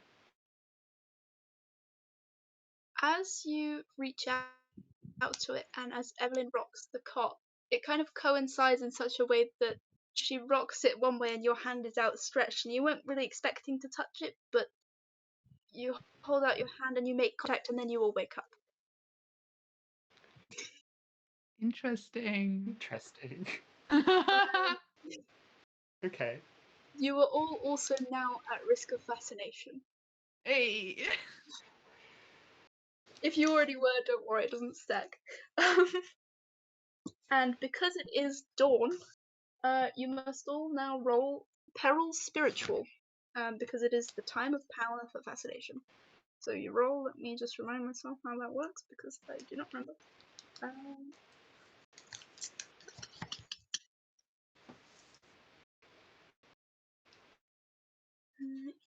Sorry.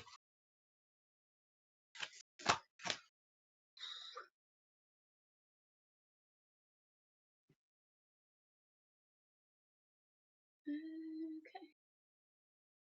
So, everyone who is at risk of fascination, please, which is everybody, please roll bright arts. Right. Yep.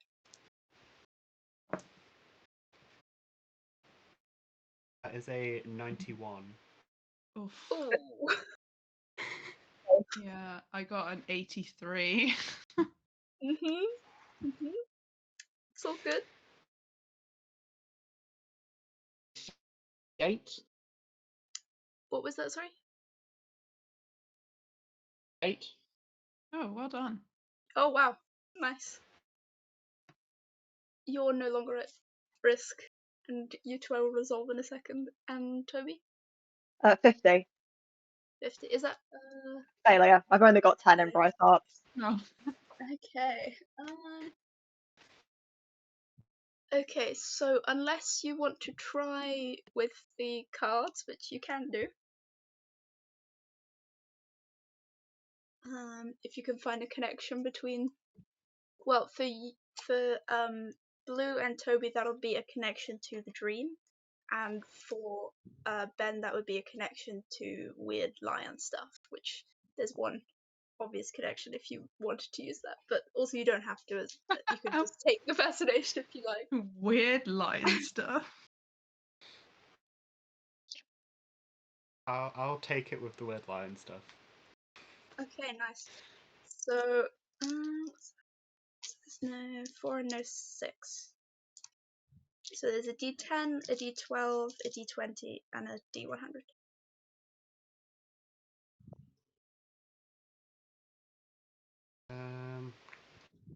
I'll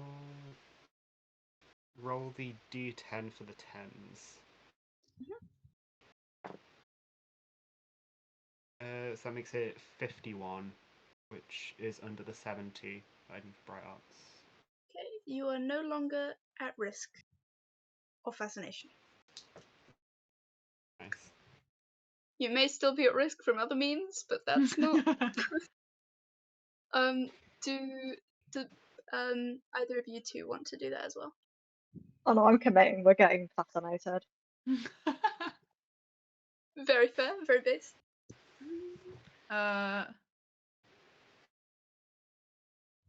Yeah, I'm gonna stick with a failure. Okay. Say. Okay, I'm gonna give. So you both have one fascination now, but you're no longer at risk for next time. I'm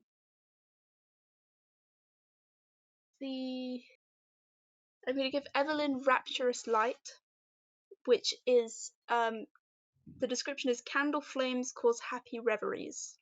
So whenever you're around candles, you're kind of a little bit fascinated by them and a little bit like too interested, and maybe a little bit distracted as well. And for Matthew, I'm gonna give him Haunted by Inspiration, and the description is always scribbling in a notebook. It doesn't literally have to be that. It can also just be like generally you're a little bit too inspired. Dial it back a bit, maybe. Yeah. And then so because you now both have one fascination, that gives you +10 in intelligence, bright arts, and allure, and -10 in negotiate, night arts, and determination. Ooh, I'm not. Hang on. Sorry, I can I go will jot slower. that down. Yeah. Again? So it's +10 for intelligence, bright arts, and allure. Yep. Yeah, and -10 for determination, night arts, and negotiate.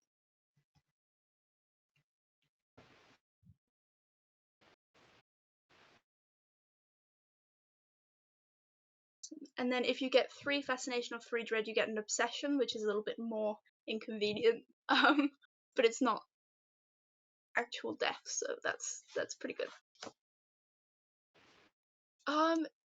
Yeah, so you all awaken. You're all pretty weirded out that you had that dream, and you somehow kind of know that the other people also had that dream. And when you wake up, that sound, that grating flute sound, still lingers. It's still present, even though you've awoken. You find that it seems to be coming from a direction, maybe across the landing. Yeah, and feeling a little bit more rested, if a bit too invested. You could also try and open that drawer again if you wanted. Yeah. I will roll that again. 3. Nice, yeah, it slides right open, so you don't know what you were doing last night, but this morning it's a very easy thing to open, and you find a postcard inside. Well, let me open it. Be helpful. Also, it's a little bit graphic imagery, but yeah, just a quick one. So yeah, does that come from the stream? Yeah. So it's this postcard, and then written on it in French is this, which says something that I can never do. Montigle, la famille avant tout. I don't speak French. I But don't your speak a word of it, dearie. I'm reading aloud. I think your character speaks French because I think she is French, right?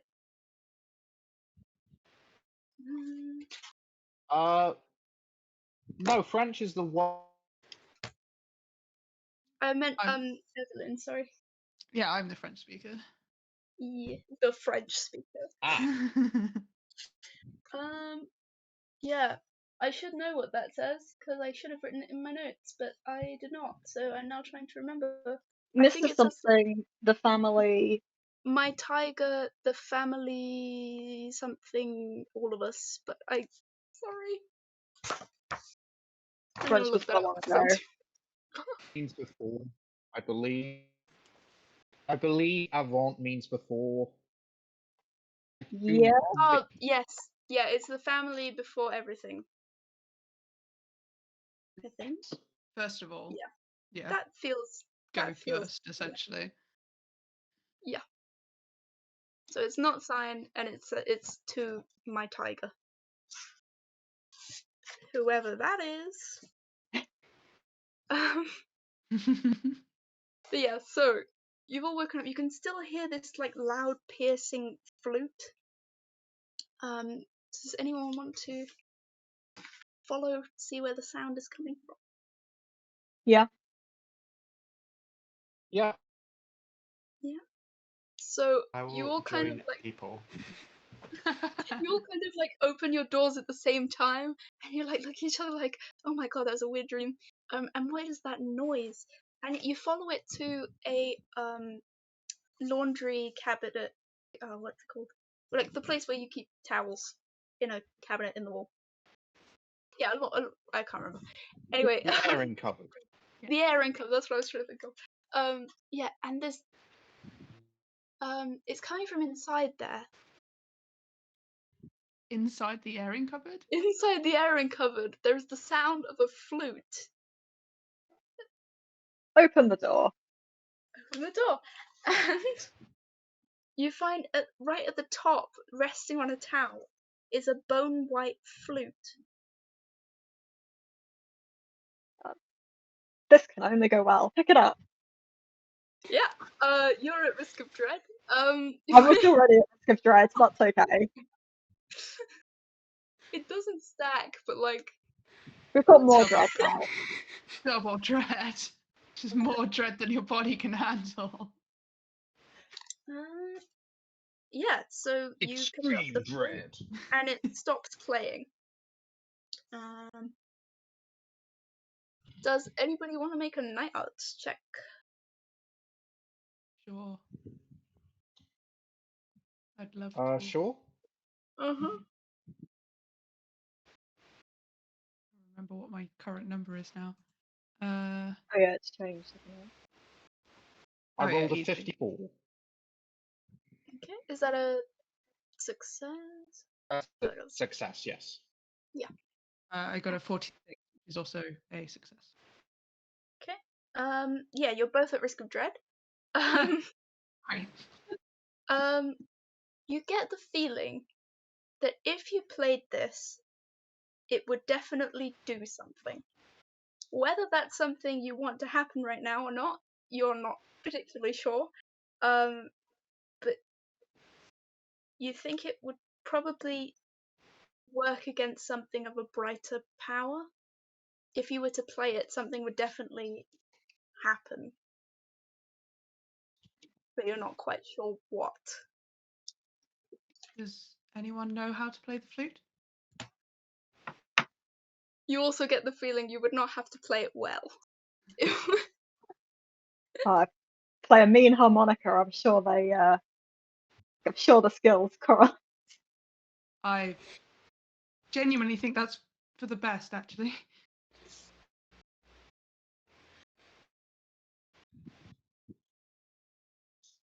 Okay. I will also point out that it is now morning and there is definitely no food in the kitchen. So you're all feeling pretty hungry. Oh, We try and unlock the pantry yet. oh no. No, actually. I'm going to suggest that, but not me personally. You'd Oh. want. Is anybody any good at picking locks here? Oh, well, I wouldn't put it that way. Is anybody a bit of a scoundrel, perhaps? But I might have a skill in the arts of, the sleight of hand.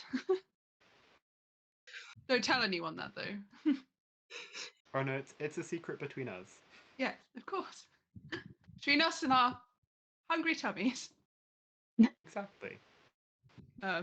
Yeah, she'll go try and pick the lock. Yep.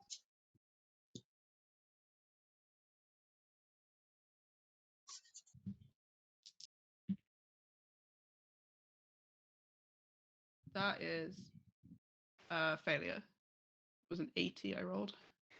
Okay, So- you try and unlock it. It kind of jingles, and you feel a little bit embarrassed because you've just kind of claimed to have these skills in sleight of hand, and you're just kind of like, oh, okay. I'm sure it was a lock, not you. Yes, well, I am quite faint from hunger, so. And it's been such an awfully long night. I didn't sleep very well. Yes, had terrible dreams. I don't know what was going on. Oh, really? Yes, something with a doll in a cradle. It felt like you were there, but No, I had a dream like that too. Although it wasn't dreadful, I thought it was quite sweet actually. well, I was reaching out to it and then I woke up, thankfully. There was a baby, but it was a doll, and I rocked it, and it seemed to enjoy it. Interesting. Oh, I forgot to get the lullaby. Sorry.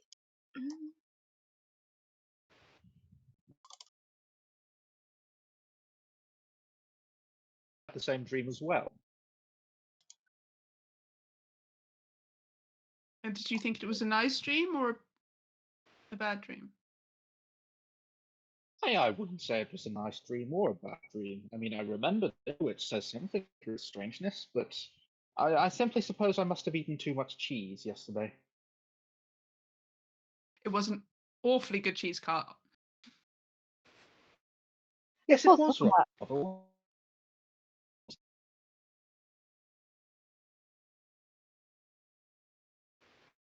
I could eat some cheese right now. Yes, sorry, Plus the pantry. terribly sorry. I could try again, or unless someone else is able to get into places they probably shouldn't be. It's a valuable skill in the line of a detective. You never know when you need to get through a door. Right. This is a perfectly legitimate thing to be able to do. Mm-hmm. Antonia, listening to this conversation, something about opening doors, or perhaps opening in general, tends to really appeal to you for some reason. I think you know the reason, but yeah. Yes, I do. Yeah. And something kind of, it feels to you that if you wanted to, you could open any door. Really, it's just a matter of perspective. So just to let you know, whenever you can, if you need to open anything, you can roll night arts instead. Ooh. But Would it be okay if I took a look at this door, dearie? By all means, we're all chucking in, aren't we? Well, yes, I can't say I'm much of a scoundrel per se, but I might as well give it a look over.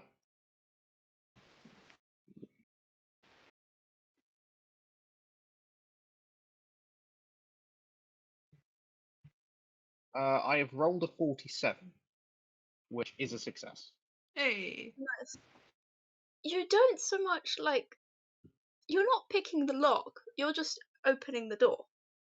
So nobody's really looking that intently at how you do it. But one minute the door is closed and the next it's open, and that's all there is to say about it. Oh, good show. Well done. Hold on. Fantastic. Thank you very much.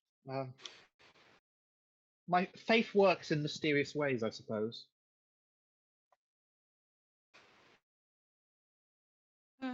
Clearly, I'm Curious. missing out by not being religious.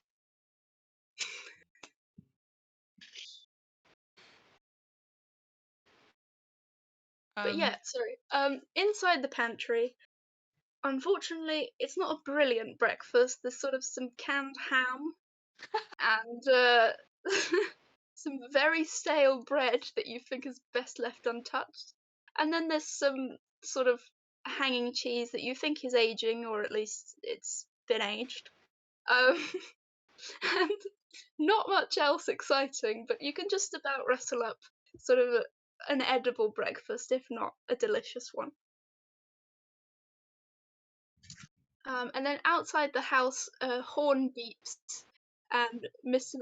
Mahmood kind of has made good on his word and shown up, despite you not actually agreeing to that. He's kind of just been like, I'm sure they'll pay me. I'll just. And to be honest, you really did frighten the living daylights out of him, so he's a little bit. He's like, oh my god. But yeah.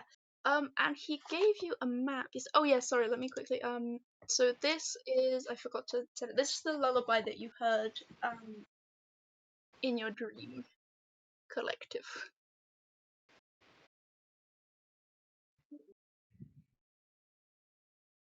And this blue bit, you're not really sure where that came from, but somehow you think the gentle father was telling you this information, almost like a lecture, but he didn't mean to tell you it. It just kind of slipped out.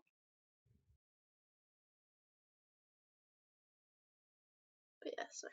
Oh, I can send it in the thing as well. Yeah, so I can zoom in, so I That's just squint at the camera. And this atrocious font. 50% of the stream is just me like. Yeah.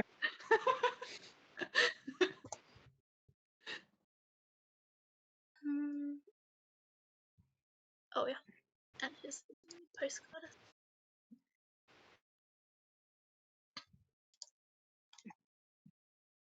There we go. Okay, yeah. And I'll just put the map back up for deciding what. Oh, if I can find the map. Yep. To go, although actually we'll kind of abstract that a bit because it'll be easier. So the Egyptian working week runs from Sunday to Thursday, and Saturday is the official day of rest. Today is Saturday. Yesterday was Friday the 28th. Today is Saturday the 29th. So theatres and societies are closed. But you could visit a number of places. You could visit the post office, the British consulate, a number of Alexandrian cafes, the Dar al Marif publishing house, the Arab graveyard, or the Egyptian university, or a number of hospitals or other places of interest.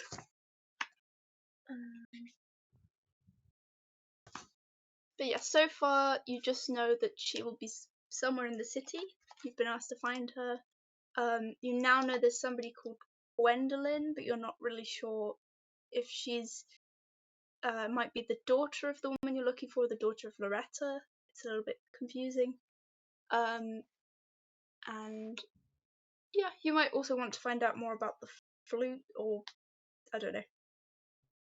But yeah, you are free to roam the city of Alexandria as you please.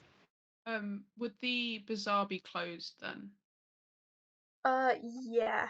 Or well, it will still be there, but it won't be very open, or Yeah. there won't be many people around to ask things.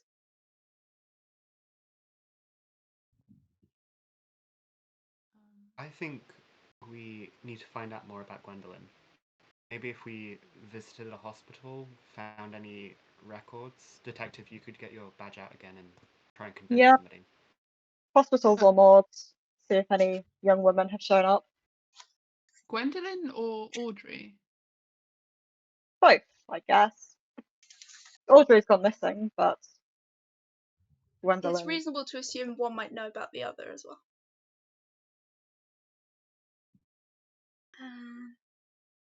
Oh, you could also go to the police station or the customs office. They are open.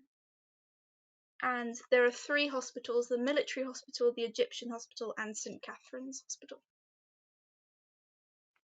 Yeah. Sorry, it's a lot of information. Should we start with the police station or check hospitals and morgues? Or split up? I mean, it might sound a bit morbid, but I'm quite content to go to the morgue.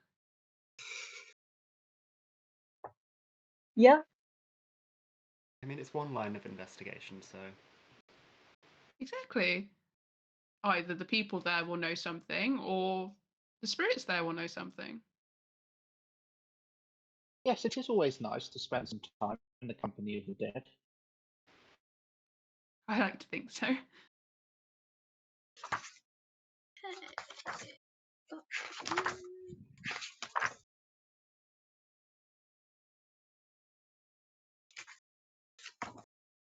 Okay. So all of the hospitals have a morgue, or there's the Arab graveyard, which is sort of corpses are held there at times, and they would have a more complete list.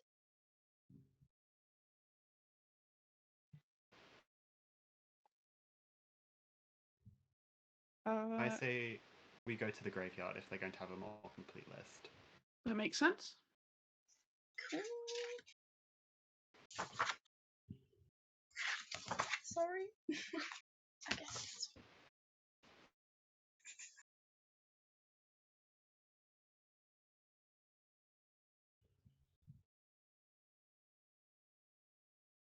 Okay, brilliant. So you tell Mr. Mahmood that you want to go to the Arab graveyard, and he's like, "Oh yes, right away." We did agree 50p for the day. Yes, the full day. Okay. We'll pay you at the end. The full day, as in, I mean, no offense, sir, but I would like to go home for dinner and not be out here till midnight, if that's We'll okay let you with know you. when our business wraps up. Right, but it will be. Yeah, never mind. My bad. It's fine. It's fine. It's This fine. poor man. Yeah. So he drives you to the Arab graveyard, which is on E4, whatever that is. And you're staying in somewhere not that close to that. You are in. I think it's about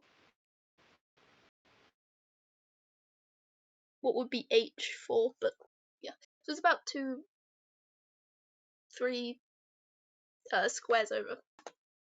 So it takes about an hour-ish drive. Especially because weirdly there's a lot of traffic at the moment. But yeah, you pull up and he opens all the doors for you, and you all kind of pile out. And then he says, I can't actually park here, so I'm just gonna idle around, and I'll just loop back round and see you when you're finished here." So he's just like, "Sorry." Um, if you could find a snack or something while you're doing that, for us specifically, of course you can have something for yourself also, but just if you could find some food. I'm not really a personal assistant. I'm No, I just, if you're keeping busy because you're driving around, then maybe you could find something. It's like I'm not. And then he like takes one look at the text, was like, "Yes, I'll find you a snack." Oh, lovely. Thank you. Yeah, no problem.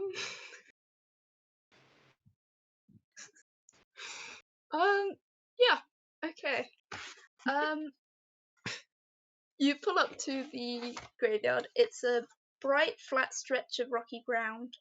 Tamarisk trees, samwa bushes, and aloe vera the size of children line the pathways. There are tombs and headstones which erupt like molars, some with flowers, others with brown, indeterminate offerings baked by the sun.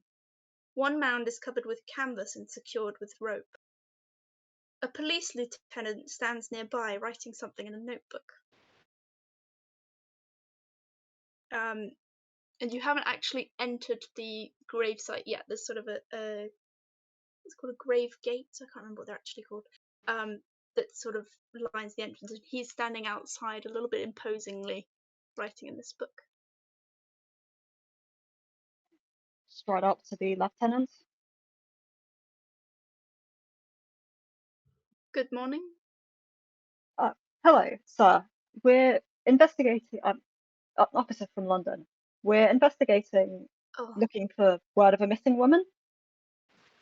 yeah. This isn't London, though. You get that, right? Well, yes, quite, but it's a favour to a friend. This is Egypt, man. Egypt. Is that Yes, enough of you lot? it's a favour to a friend. You know what they're like. Hmm.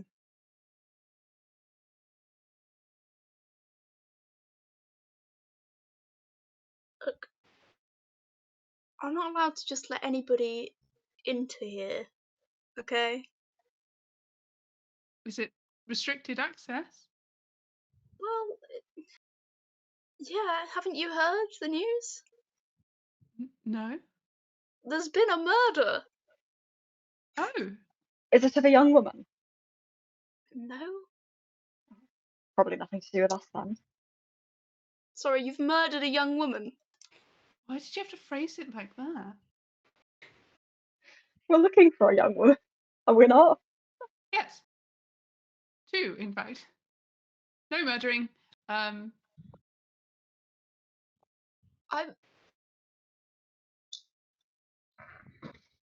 I might need to take you into custody. This is a little bit concerning.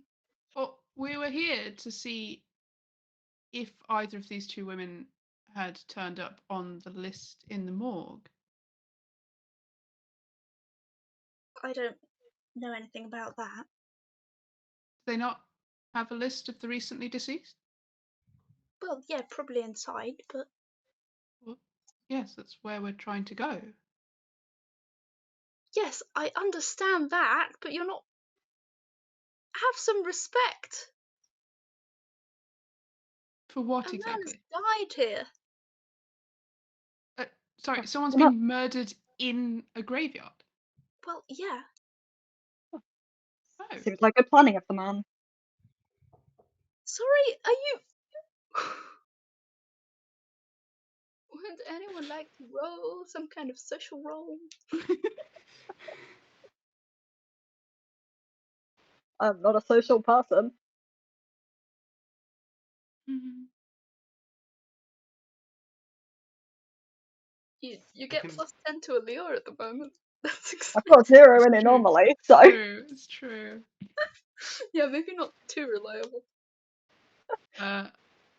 I've rolled a lure to try and be a little bit distracting and just generally just being sweet and ignorant, and every time he says something stupid, she's like, I rolled a 55. And with the +10, that's a success. Oh yeah. See, it pays to be fascinated. It's fine. uh, he's very reluctant, but the fact that you're he can tell by your accent that you're probably French, and he likes you better basically. On top of you just being nicer and not hinting at killing think- someone, possibly, maybe, not really, maybe. I think as soon as she clocks that he's getting along better with her, and that the detective keeps saying things that sound incredibly incriminating, I think she switches into French and just starts brilliant. speaking in Okay. French to him, as if to be like, this is our private conversation, and the detective a big doesn't know what fan. we're saying. Yeah. As you do so, there's a boy who was like sort of sitting on the street, and you didn't really notice him because there's a lot of people kind of around. But he's been kind of looking at you, and you still weren't really paying attention because, I mean, the detective was kind of implicating himself in maybe several murders at the time. But he has been looking over specifically at you, and like the second you switch into French, he can't believe it, and he comes running over, and he says, "Oh my God, Mistress Dubois, Yes. I've seen your photo in the magazine. Can you really speak with the dead? Can you speak with my father? I'll pay you a whole pound. It's all I have." Oh. Well, I can certainly try. He died in the war. I was too young to remember him. Oh. And he kind of like presses this pound note into your hand, and is expecting you to do a performance right now. Is he? Sorry, is he buried here? Is he located here? Um, yes. Actually. Just inside. I can take you to the gravesite. Oh. Well, of course I wouldn't want to leave a desperate child left wanting, and she's like looking at this officer. He's like, "Oh my God!" And then he just kind of opens the gate silently and is like, yeah. So he lets all of you in.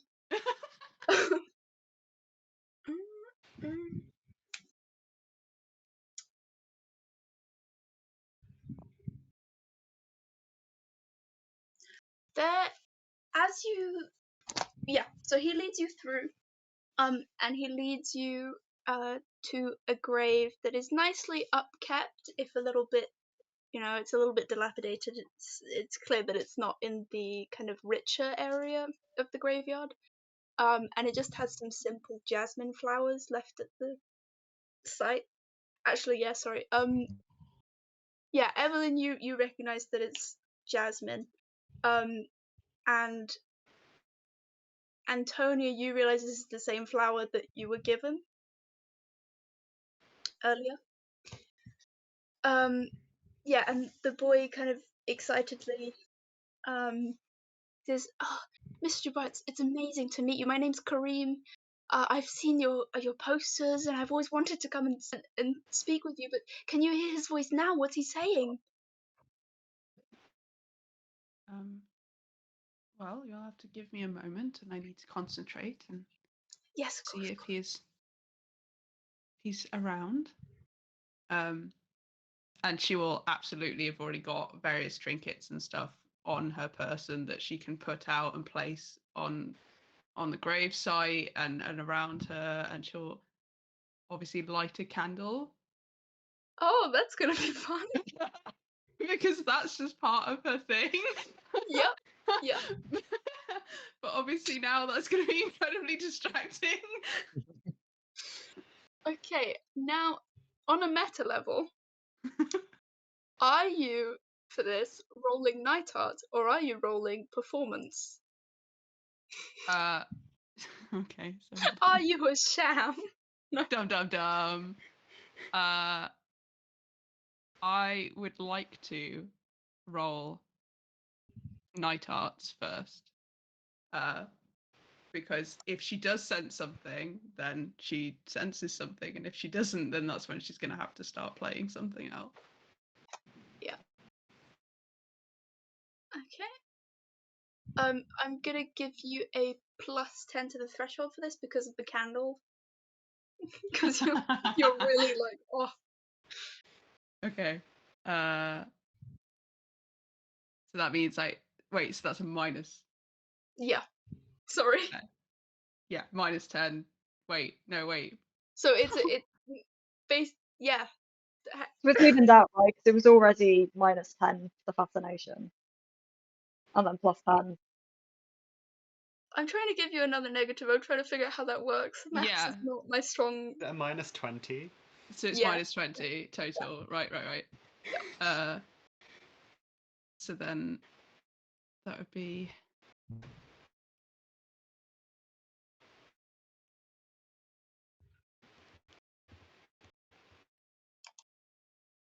This is bamboozling. Hold on. What's So your night arts like score? So it's 80.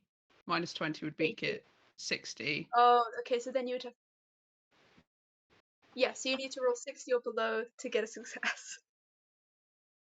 And I rolled a 67. Okay. So that's a failure. So to you, unless you want to use the cards dice, which are nice and refreshed right now. Oh, do they refresh on the day? Yes, they do. And technically, you draw another card, but I think for the moment we'll keep them the same because it Oh, works better. in that case, can I use the 4 from the flower maker? Yep. Because of the flowers, Oh, yes, you can. Yes, you can. which I've already forgotten the name of. What were the flowers on the grove? Jasmine.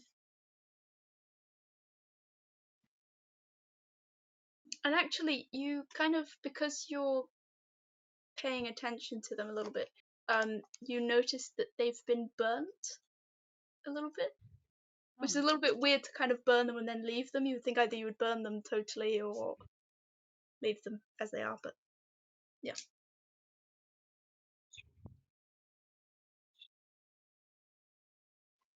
I mean, that would be. Yeah, I'm not going to roll it because that would be a success. Just anyway, doesn't matter what I roll.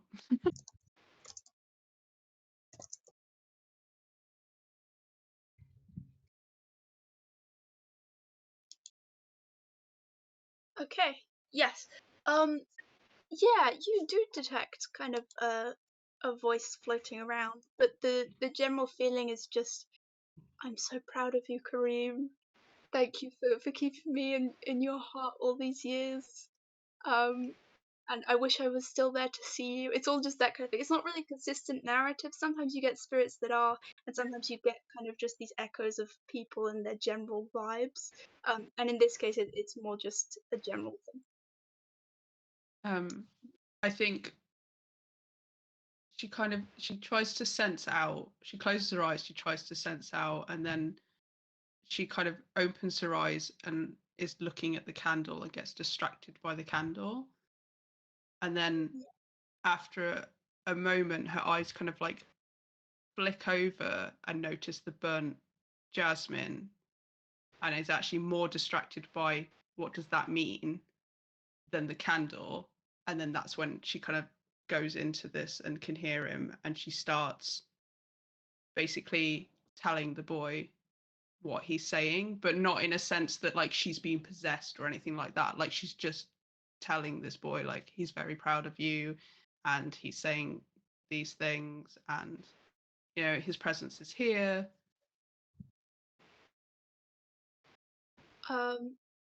He's really emotional. He starts crying and he's just kind of like, thank you so much, thank you. Tell him I love him. And She gets emotional as well.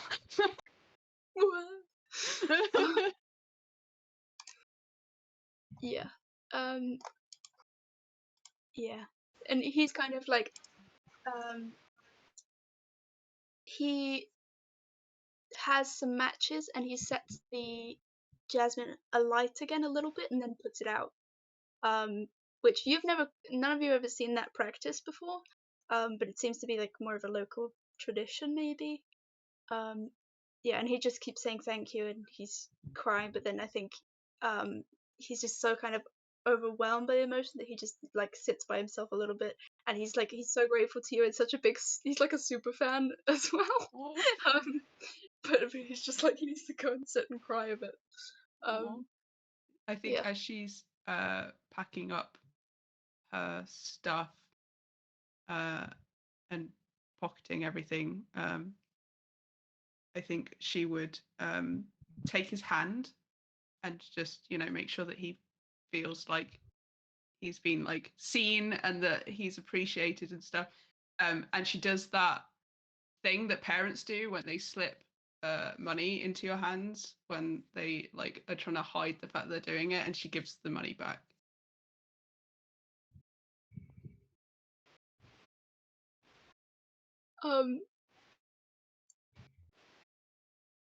He like for a second he tries to like resist his hate on her, but also he clearly really needs the money as well, so he Yeah. does take it. He's like Yeah. yeah.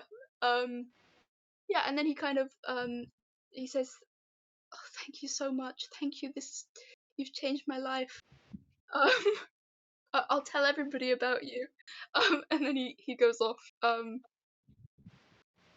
Yeah, I think he probably has something to do, probably like a poke around or something, I don't know. But yeah, he departs the scene. Yeah, I I think think she would turn around to the rest of the party then and just be like, "What a sweet boy. Sorry, where were we going?"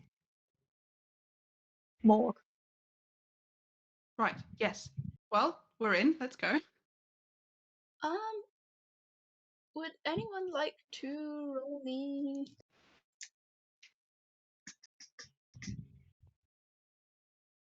just intelligence or something? I will go for it. Yeah, can do. I'll go for it as well. Yeah. And then I think after this we'll take a short break. That is a 94. Ooh, Oh, oof. Ooh. Big you oof. see nothing. That's fine. I have a 33. Nice. Nice. Yeah, roll Um, 31. Oh, nice. Okay. You've both noticed that the grave right next to this one is the one that's kind of secured by canvas and rope. And you just happen to kind of glance while Evan's doing this whole like medium thing. You notice that the name on the tombstone reads, it says, "From my body flowers shall grow. Moish Amon Farouk, 1859 to 1915." But that's Loretta's husband.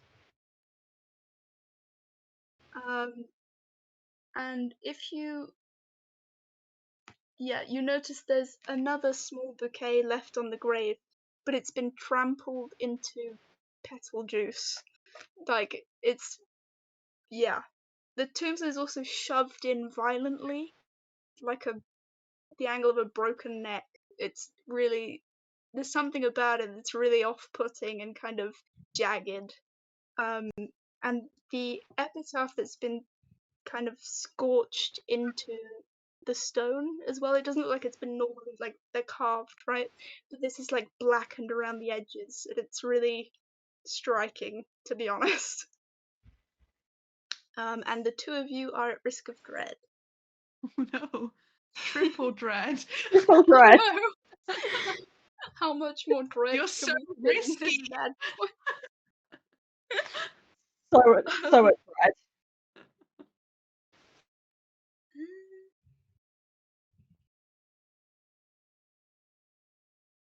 Yeah. Does anybody want to roll widely read, night arts? You could just do a general intelligence, but you won't get great information, or horticulture.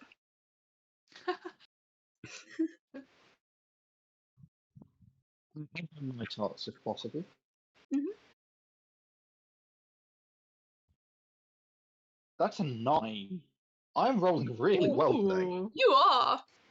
Um, you notice that the jasmine that has both been on both of these two graves, so one um, just an ordinary guy's grave, and one the husband of Loretta, but the flowers have been kind of trampled on.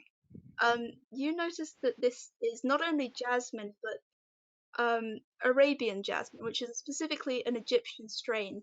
And you actually, it kind of comes flooding back to you, this kind of knowledge that has been locked away maybe, and it's just opened up. Um, yeah, you actually know that there is a local deity, um, that is revered and also feared in these parts. Um, the goddess of Burns. And you know that sometimes people offer jasmine to her, and sometimes she answers. But you don't know much about it, and you think you'd probably have to go and research some more. But you know there's something definitely odd about the fact that this has been trampled on, as if it's been rejected. Okay. But yeah. And then, yeah. Um,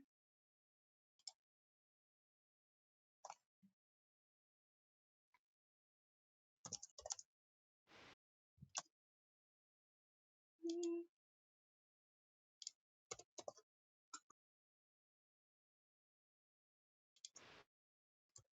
uh, yeah.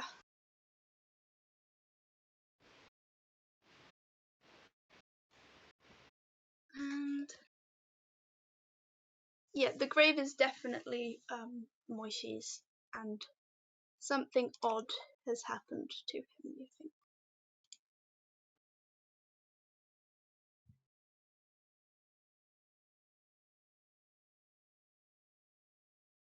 Sorry.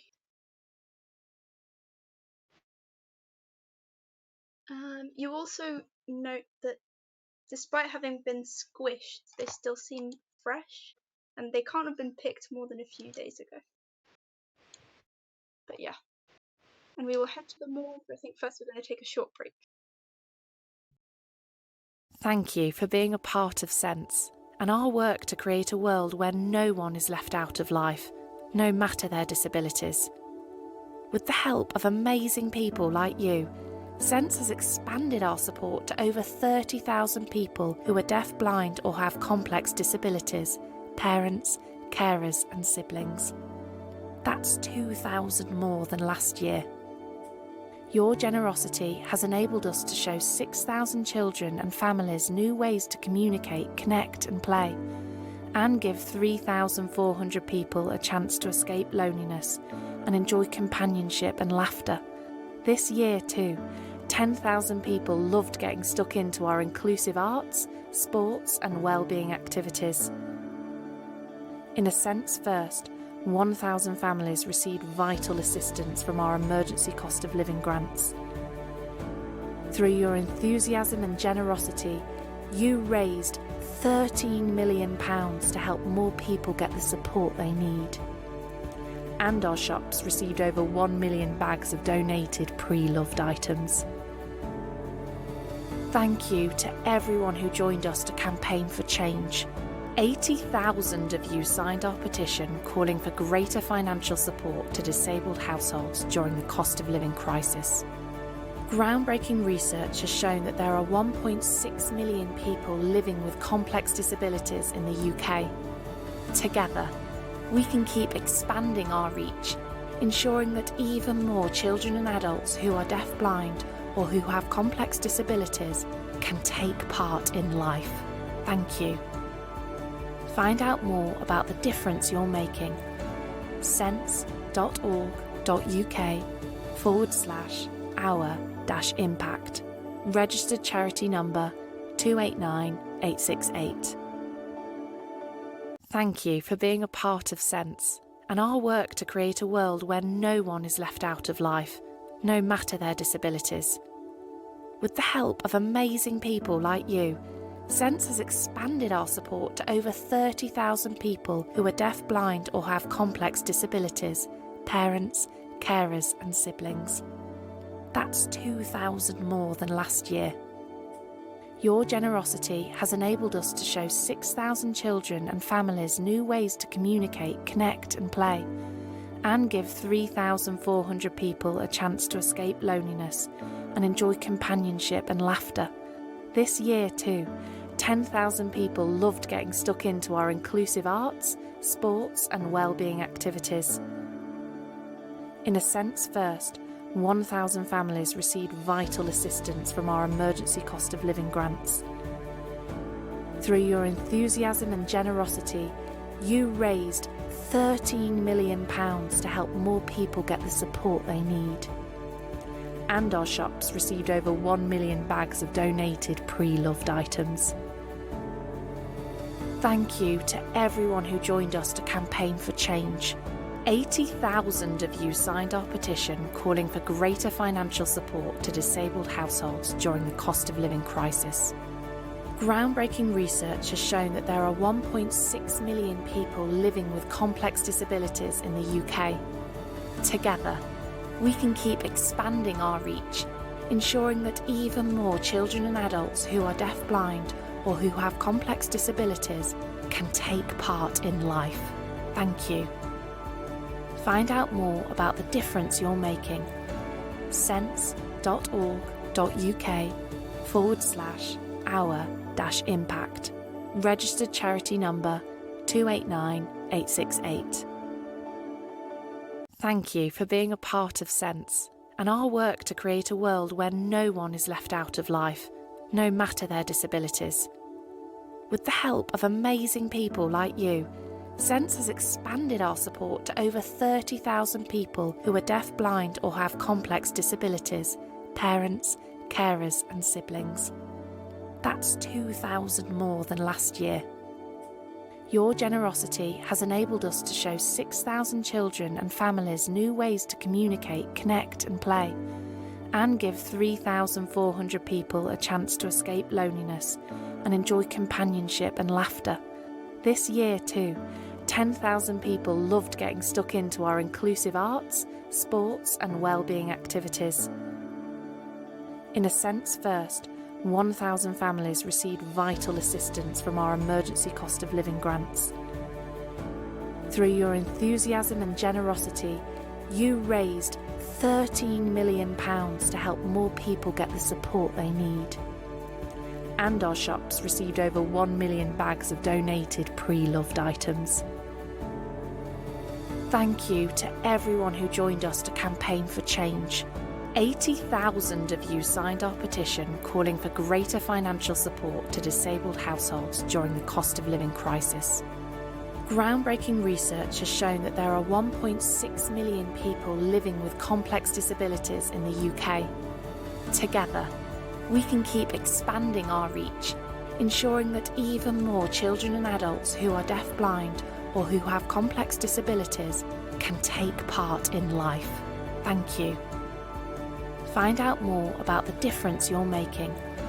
sense.org.uk/our-impact. Registered charity number 289868. Thank you for being a part of Sense and our work to create a world where no one is left out of life, no matter their disabilities. With the help of amazing people like you, Sense has expanded our support to over 30,000 people who are deaf-blind or have complex disabilities, parents, carers and siblings. That's 2,000 more than last year. Your generosity has enabled us to show 6,000 children and families new ways to communicate, connect and play, and give 3,400 people a chance to escape loneliness and enjoy companionship and laughter. This year too, 10,000 people loved getting stuck into our inclusive arts, sports and well-being activities. In a sense first, 1,000 families received vital assistance from our emergency cost of living grants. Through your enthusiasm and generosity, you raised £13 million to help more people get the support they need. And our shops received over 1 million bags of donated pre-loved items. Thank you to everyone who joined us to campaign for change. 80,000 of you signed our petition calling for greater financial support to disabled households during the cost of living crisis. Groundbreaking research has shown that there are 1.6 million people living with complex disabilities in the UK. Together, we can keep expanding our reach, ensuring that even more children and adults who are deaf-blind or who have complex disabilities can take part in life. Thank you.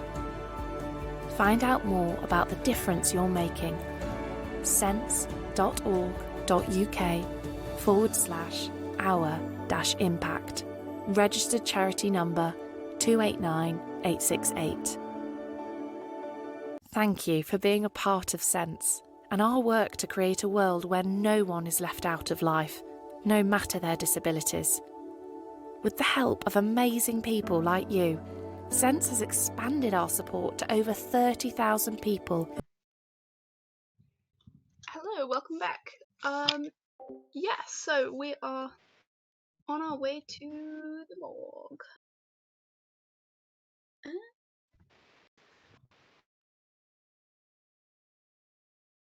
Okay. So you can keep walking through the graveyard.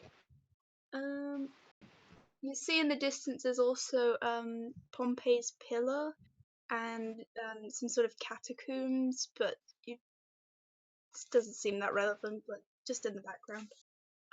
You walk to the morgue and there's nobody there, but there is sort of like a book.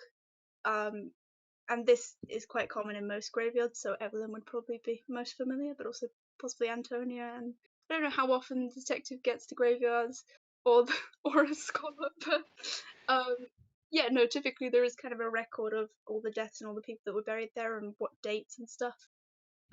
If you have a little look through, you don't see any mention of Audrey or Gwendolyn or Loretta, thankfully. But no one specifically that you know, only Moishi, but that was a while ago now. That was 1915, so 9 years earlier. Is there anything unusual mentioned on the bit with Moishi? Not really. Well, there is sort of a section for grave diggers specifically, because this is mostly kind of a record for them, right? For like who was on shift that day and who buried things. And under Moishi it just says trouble again. But all the rest of the page is quite faded, and this kind of stands out just a little bit. And you think that it is a little bit odd that it's like covered with canvas and rope. None of the others are, and it's a pretty old burial to do something like that too. But other than that, there's nothing really unusual. The most recent entry is Haji Keita, and there's just kind of, it just says suddenly deprived of his life by means of poison, and obviously that happened yesterday. So, or apparently. But yeah, unfortunately, no kind of clues or leads with Audrey or Gwendolyn. Oh, hopefully that means they're both still alive. One can Yeah. always hope.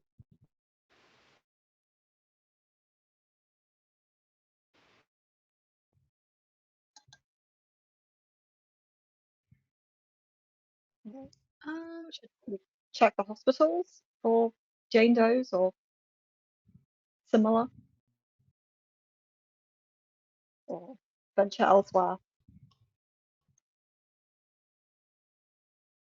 What is the Arabic equivalent of a Jane Doe? I do not know.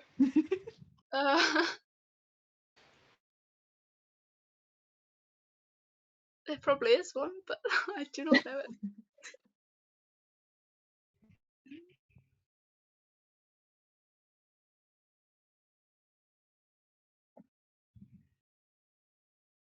I wonder if it might be an idea to visit the police station with the seeming break-in at Loretta's and all sorts of things we keep spotting going on.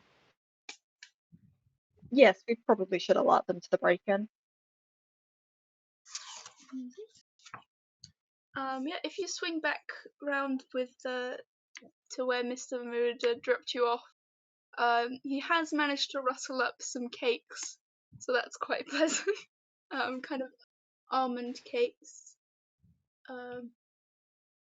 You're not really sure of the name of them, but it seems to just be maybe something he's picked up from home, even. They're pretty warm, quite fresh, Oh, and he's still quite like, "Oh, there you go." And to be honest, he's really just looking like he'd love to leave you, but he feels like you'd probably chase him down. Um, but yeah. So he takes you to the police station. Trying to find it.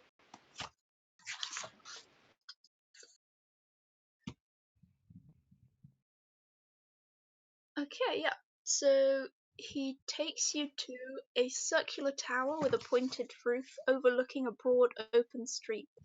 With thick brick walls and dusty windows.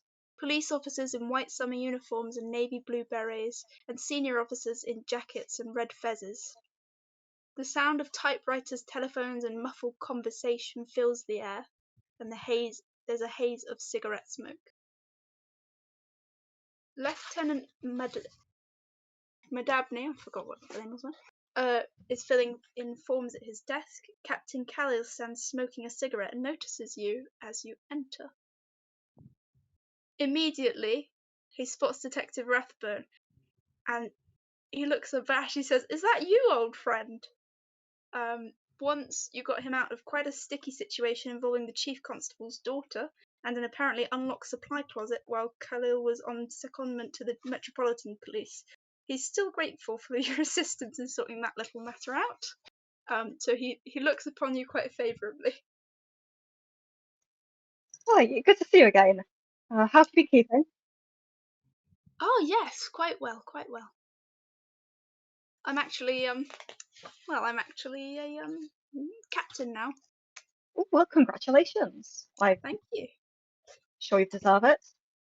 And yourself? How come you're in Alexandria? You didn't phone ahead. You didn't tell me you were coming. Oh, I'm not here on official business, I'm afraid. An old friend reached out, but she's gone missing. Missing? Yeah, her house shows signs of a break-in. These are associates of mine. We're hoping to chase up any information you might have. Well,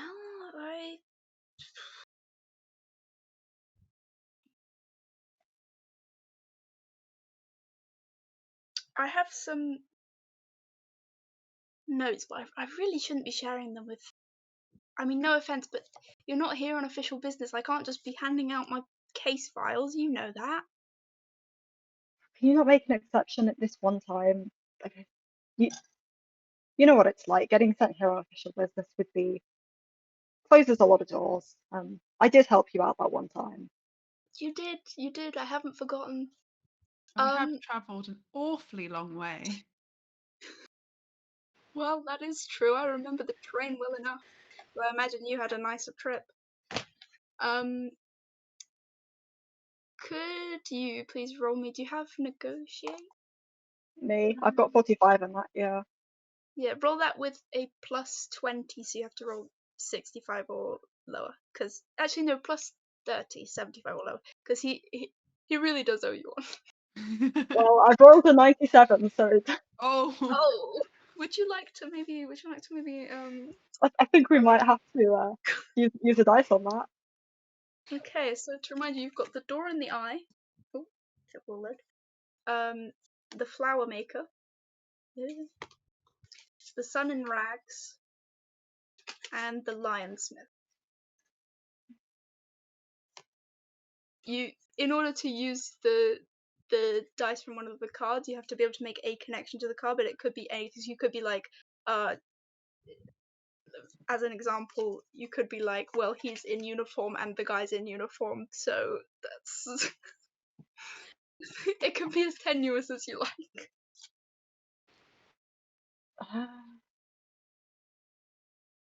I'm really bad at connections. Um,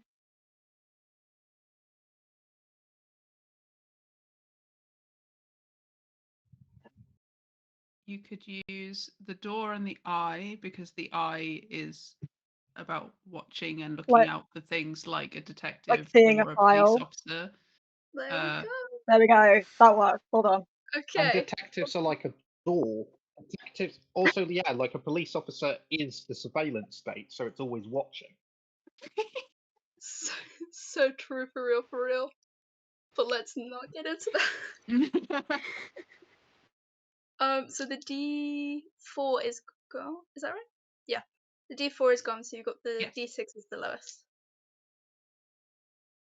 Yeah, D6 on the for the tens. Cool. 3, Nice. 37. He holds up his hand and is like, alright, I'll get you the notes. Okay, I'll give you a copy. But you cannot tell anyone. Okay, my friend? Keep it on the down low, don't Seriously, worry. I could be fired for this, man. We're even now. I'm glad to hear it. Uh,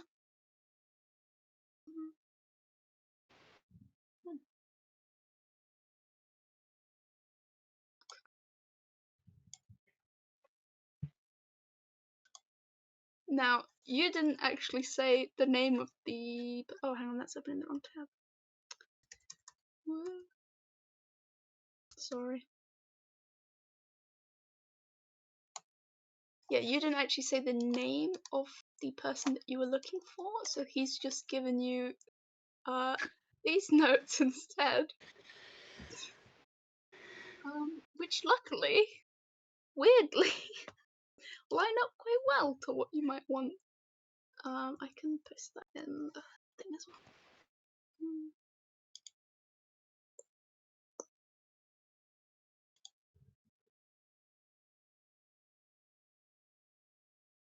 Sorry, it's running slow.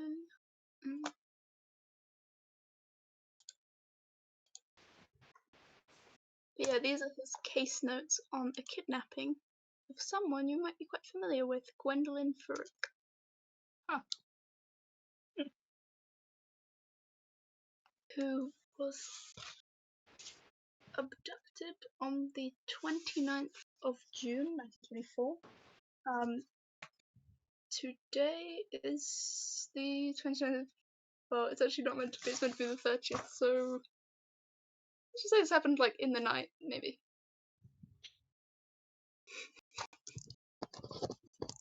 But yeah, just for the...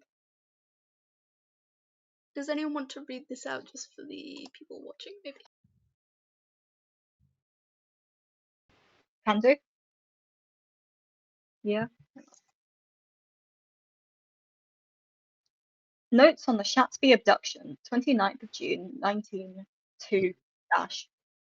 Young woman, 20, question mark, Gwendolyn Farouk, abducted off Rue St. Saba, outside university by Black Austin 12, partial license, 1836. 2. English, men in English accents, looked like tradesmen according to witness. Asked if she were Gwendolyn Farouk, specific target. Both wore lapel badges of some sort. Investigate. Eugene Jean at Theatre Zizania saw car heading west. Continue search in that direction. Description: half English, half Egyptian, slim build, bright dark eyes, dark brown hair, clear almond complexion, plainly dressed. Distinguishing marks: none, though students say she always wore a silver chain and key pendant. Daughter of Loretta Farouk, maiden name Howard, English aristocrat, currently in Jerusalem, and Moshe Farouk, famous doctor, died years ago, buried in Arab graveyard. Mother has been wired. Check recent vandalism for connection. GF lives in university halls. Boys checked room, nothing of note. Recently awarded scholarship, studying ancient history, bright future according to university dean. No change in behaviour recently, though complained of sleeping poorly and unsettling dreams. Check hospital records for mental instability. No apparent enemies, motive. Perhaps jealous lover, university rival, family past. So he kind of hands those over to you, and then he's kind of like, do you have any other questions, or can I... if anyone sees them. I don't think we have any questions currently. Thank you for your help. No problem. It was nice to see you again. Maybe next time we'll meet on different terms, or... Yeah, we can go out for that drink you promised me. Yes. I did do that.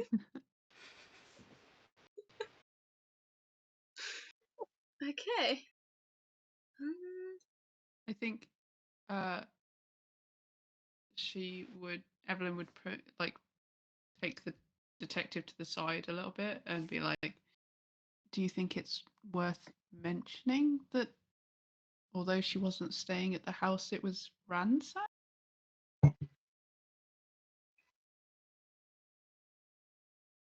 Yeah. We don't want them to overrun the place with detectives if we're still looking around. Right. We'll tell them afterwards. Okay.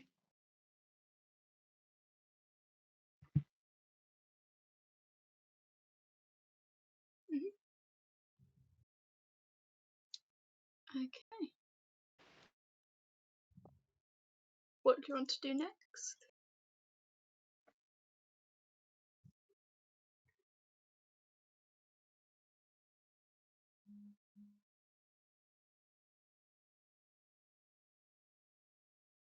Well, it was two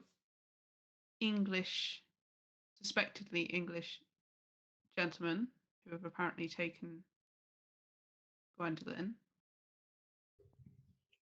Maybe someone knows the haunts of anyone who's usually English coming into town. Oh, taxi driver might know where they like to hang out. Yeah, you can ask him. He's this time he really is just like sat outside in the parked car.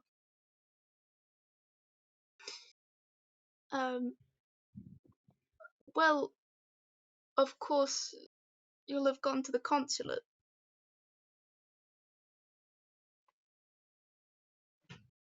No?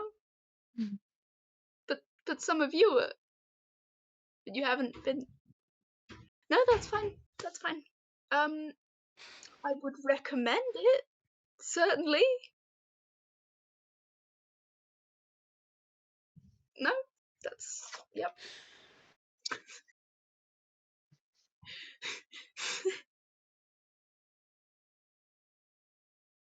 I mean, I To the see no consul. reason not to go to the consulate.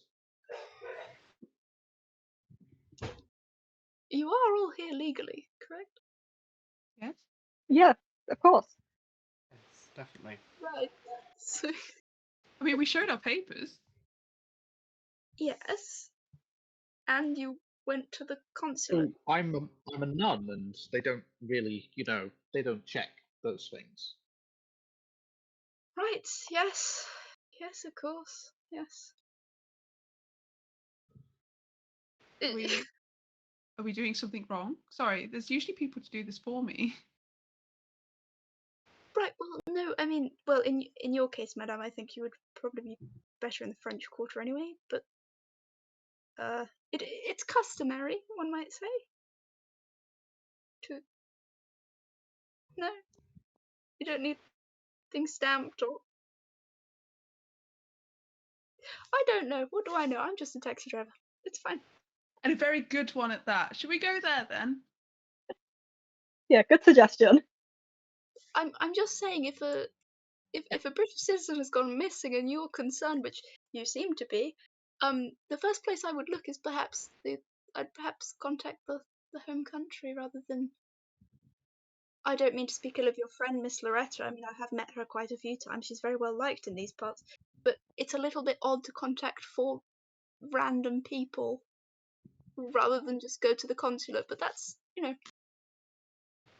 what do I have to say about it? Nothing. She is an old woman. We never know, she might have said something. We should probably check. Yes, shall I take you there now? Or... That would be lovely. Yes. And he's also brought all of you somehow magically some lunch. So there's some nice sandwiches for you to eat on the way because it's a bit of a trip. We're gonna have to give this man a tip. I hope so. Yeah, eventually, yeah. Yeah. So you rock up to the British consulate. It's a large Georgian building with horse-drawn carriages and shiny Tablet motor cars outside. As you sort of like enter, I suppose the doors are propped open anyway. But you see marble, reed fans, potted palms, walnut tables, and Union Jacks everywhere. There are busts of Stanley Baldwin, King George V, and King Fuad I.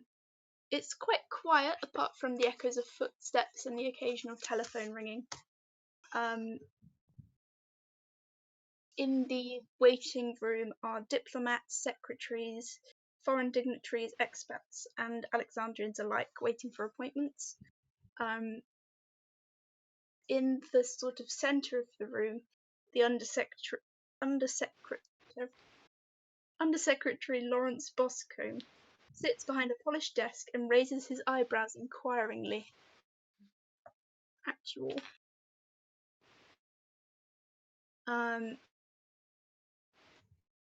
Andrew Bosco is a disillusioned civil servant in his early 30s. He has this sort of look about him, sort of dreamy. He's just sort of like gazing off, wondering, is this all there is to life? We've all been there. And on his character notes, it's just like Yeah, falls in mood, love with honestly. everyone.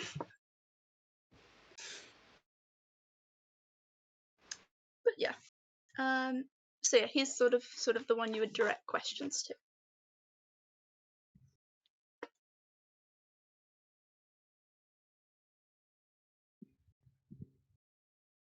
Hello, sir. Hello, good afternoon. We've recently arrived in Alexandria, but we're looking for some British citizens, tradesmen, gone Yes. missing. I have heard a little bit about this, but it's not really my kind of concern, I don't think. Certainly, if there were to be a British citizen who would commit a crime on foreign soil, then maybe we would be then taking it into our own hands. But as of now, nothing's certain yet, is it? Well, no, but you understand we have to investigate these matters regardless. So I'm a detective, by the way. Oh, detective, sorry, I didn't know. You're not in uniform, though. Can I assume this isn't an official line of inquiry? Favor for a friend. We'll be going through official channels Right. if we can find evidence of a crime. Yes. And are you new in town, or We've just arrived, actually. right? Could I see your papers, please? Have they been stamped or? When we arrived, yeah. Oh, right, yes. We do sort of ask that you make an appearance here when you arrive, just so that we can kind of verify everything. But no, this all seems to be in order. Yes. No, yes, that should be fine. So, Thank you very much. sorry. So, who were you looking for again? Do you have any names or? Well, the lady who's gone missing is called Gwendolyn and was last seen with 2 Englishmen. Right, and she is sorry, we just have to know these things just for. Okay, but she's Egyptian or? Yes, she was right. She Yes, should be half yes, English. half English. Oh, right. Well, she'll be in our records then. Let me just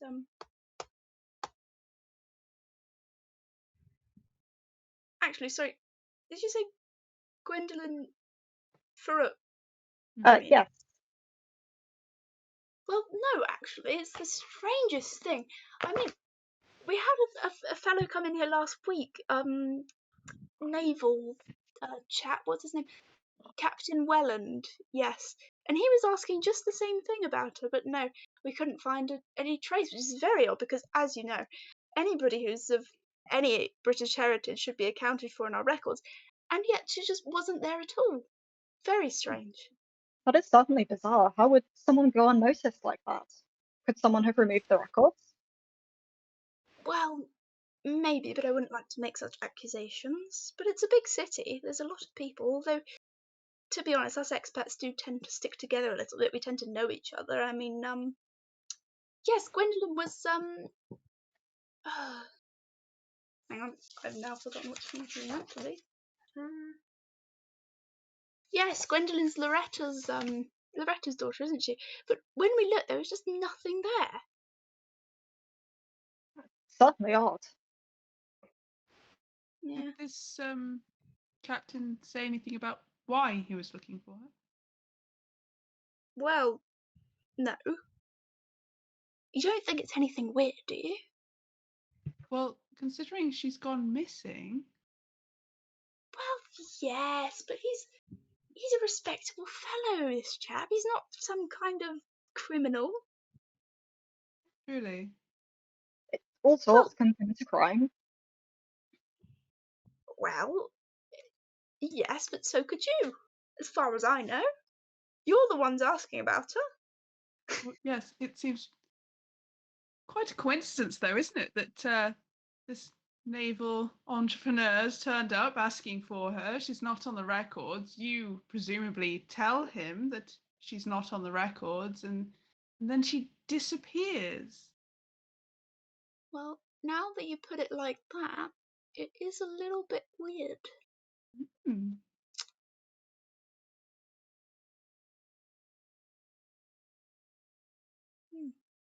So, but why are you looking for her?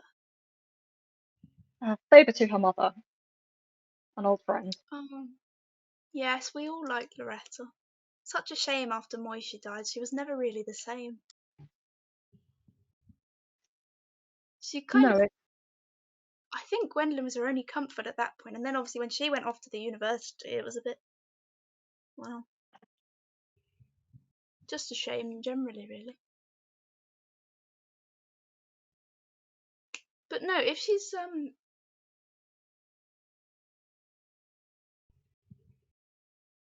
gone missing, I mean, I don't, and that's, but how could Loretta have known that? she sent a letter to us. But Gwendolyn only, you said she only went missing yesterday. Yes, actually, we're looking for Audrey, not Gwendolyn, but it appears that Gwendolyn has also gone missing. How very strange.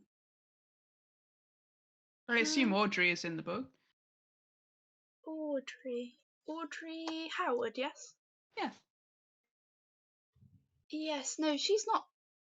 Maybe she arrived on the SS Scamander last week. She's in our records.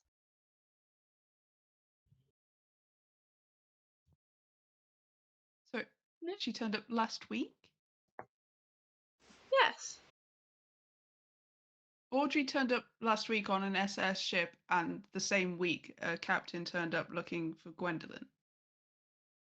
Well, yes. People come in here quite a lot, you know. It's a busy waiting room. They don't typically ask about members of the same family, and there's not typically so many disappearances or alleged disappearances, true. But still, it's not crazy, I think.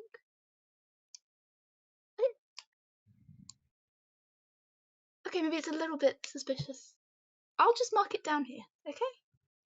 I'll just, yeah. Well, anyway, Audrey Howard is somewhere in the city.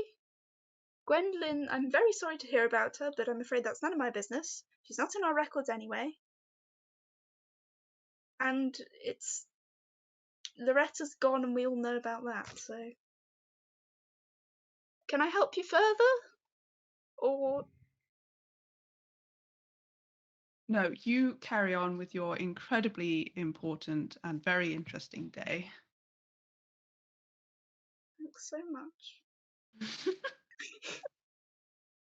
He pulls out like because it is lunchtime, he pulls out this very depressing, slightly wilted looking salad and just sort of picks through. And he's very, very miserable.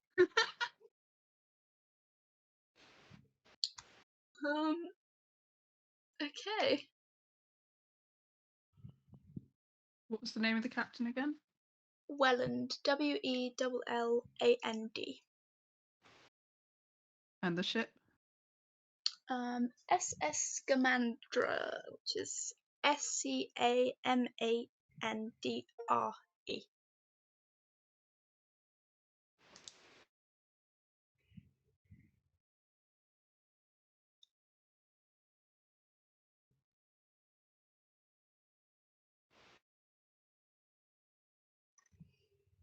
As you sort of turn to leave, Boscombe leans over to somebody on the desk next to him, who's like another undersecretary, basically.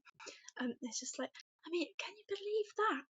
The accusations they were throwing a respectable guy like Captain Welland. I mean, it's just ridiculous, really.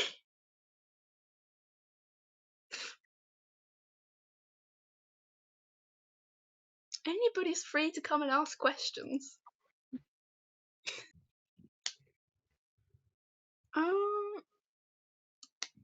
Edward, do you want to roll widely read or intelligence, I guess, but widely read would get you the best result.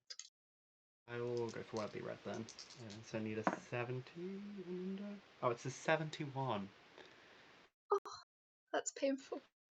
Do you Let me. Can I link this to a card?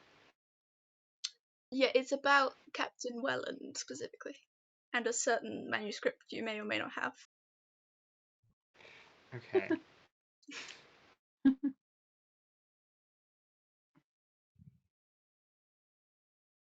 I'm trying to think of a connection now. Just to remind you, there's the Sun in Rags, the Lionsmith, Yeah.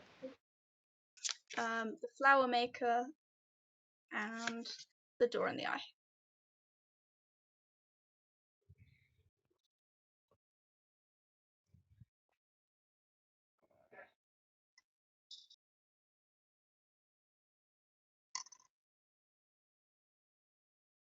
Can I make a very tenuous link between the opening of the door and a revealing of something compared to the translation of the manuscript? Yes. Which card is that gonna be? So that will be the door in the eye, and what dice do we have left? We've got 10, 12. 10 and upwards, yeah. Okay, I will roll the 10. Cool. That's not my 10. Oh, that's a lot of. Oh, okay. Yeah. Okay, so now it is 31. Nice. Okay. You have actually seen the name Welland written before, which is very weird because this manuscript is not from recent times, right? So it doesn't really make any sense for it to be within this. But you actually know that he's a member of the Endeavour Lodge, which is just, it wouldn't make any sense for him to still be alive. Interesting. So Would that's I suspicious. That's weird. would I know if this group was based anywhere in Alexandria, and would I know where that is? Yes, they are, and not from the text, but from your general knowledge base. Yes, you would. Okay.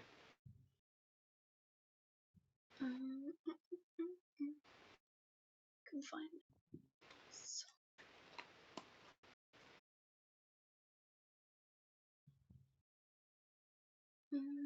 Sorry.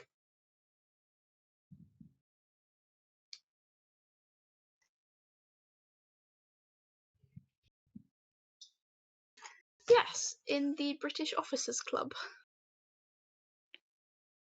Which does check out, I guess. Yeah. Shocker. So everyone, I've heard of Welland before, but it's not exactly where I'd expect to hear that name. I think we should maybe check out the British Officers Club. See if we can find him there. Sorry, Yep. are you saying you wouldn't expect an officer to be at the officers' club? Not for this reason.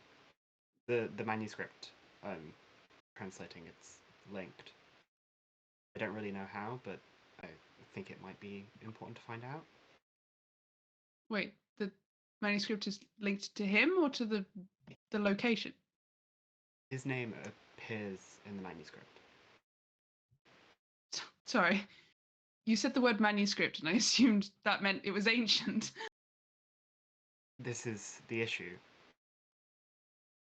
He appears in this manuscript, which is not from the current time, and it's linked to an organization. So, anyway, I think we should head there and at least look into it. Could be a previous Captain Welland. Well, even if it is, I think it's best to clear it up. Like a family vocation. Exactly. You know, my mother was a nun, and her mother before her, and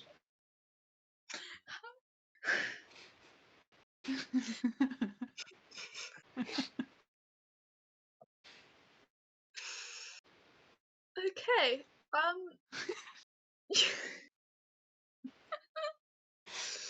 Mr. Mr. Mahmood is a little bit hesitant to take you to the Officers Club. He says, look, there's nothing wrong with the area, but it's a little bit controversial, and sometimes there are protests.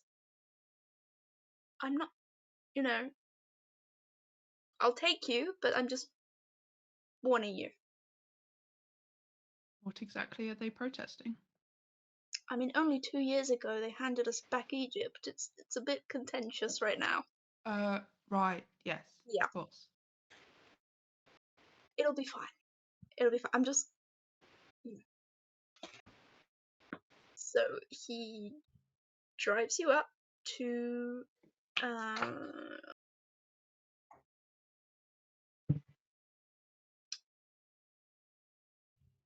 To. Yeah. To the building. It's now sort of late afternoon time, and he sort of parks a little bit further away so that he's not necessarily seen parking right outside the British Officers Club. And it's a building that it's a place for off-duty military personnel of all different nationalities to dance, drink, and sometimes be overly merry. It's thronged with idling sailors in neat caps and flat collars, suave young airmen in pale blue and gold, and soberly glittering officers making sure they get the best tables. Outside are parked a line of 12 black a line of black Austin 12s, which are like a car. Captain Welland sits drinking whiskey with several high-ranking naval officers, although obviously you don't know what he looks like yet. Yeah, if you go in, it's quite busy. The walls are lined with paintings and photos of illustrious British figures, mostly military, but you notice a number of non-military families. British expatriates with links to Alexandria, it looks like. But yeah, do you want to do some investigating? Yeah. I mean, that's not a roll, so intelligencing, but that doesn't sound as good. Do any of the black Austin 12s have the partial license plate from the police file? No, they do not. But very good. That was a great idea. Yeah, that was. I wish they did, but unfortunately, no. Well, worth a shot. Yeah.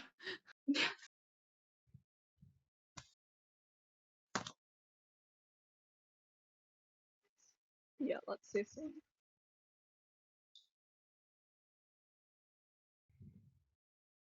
think in terms of investigation, I'd like to try and make use of my blend skill and see if I can just stand around some tables and overhear something.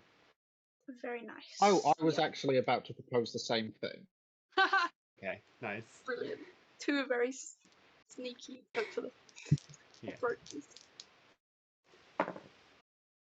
I've rolled a 4, which is definitely a success. Wow. That's nice.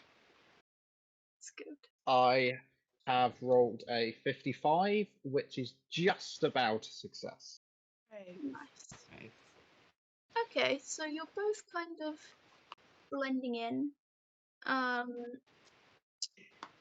You don't really Not hear. sure how. Non-military academy. They're just not really noticing you. Everybody's pretty drunk. They're chatting to each other. You know, they get all sorts in here. Even nuns. But yeah, they're just kind of. You don't really overhear anything of particular note. Nobody's talking about Gwendolyn or Audrey or anything like that. In fact, they're not even really talking about like anything occult or anything particularly interesting. Although Edward, you do actually hear some guy raise a toast. There's a lot of toasts being raised, to be honest, but this one specifically, he says, "To the flame," which is something that you recognise from your handy little manuscript, and is a motto of the Endeavour Club. So you can be pretty sure that either this is Captain Welland or someone who is in the club as well and therefore would know him. Okay. Antonia, you don't particularly overhear anything, you're just kind of not noticed, which is a miracle in and of itself, in honesty. But yeah. I think rather than going up to them, I'll sort of regroup and explain what I've overheard. And how are you explaining that? Yeah. In the briefest terms, I'm going to assume everybody can sort of catch up as quickly as possible, even if they can't. And essentially going to say, in the manuscript I'm translating, there's this group, and essentially I've just overheard somebody, it's very likely to be Captain Welland, saying one of the mottos of this group. I'm unsure of how to approach this, but I think that's who we're looking for.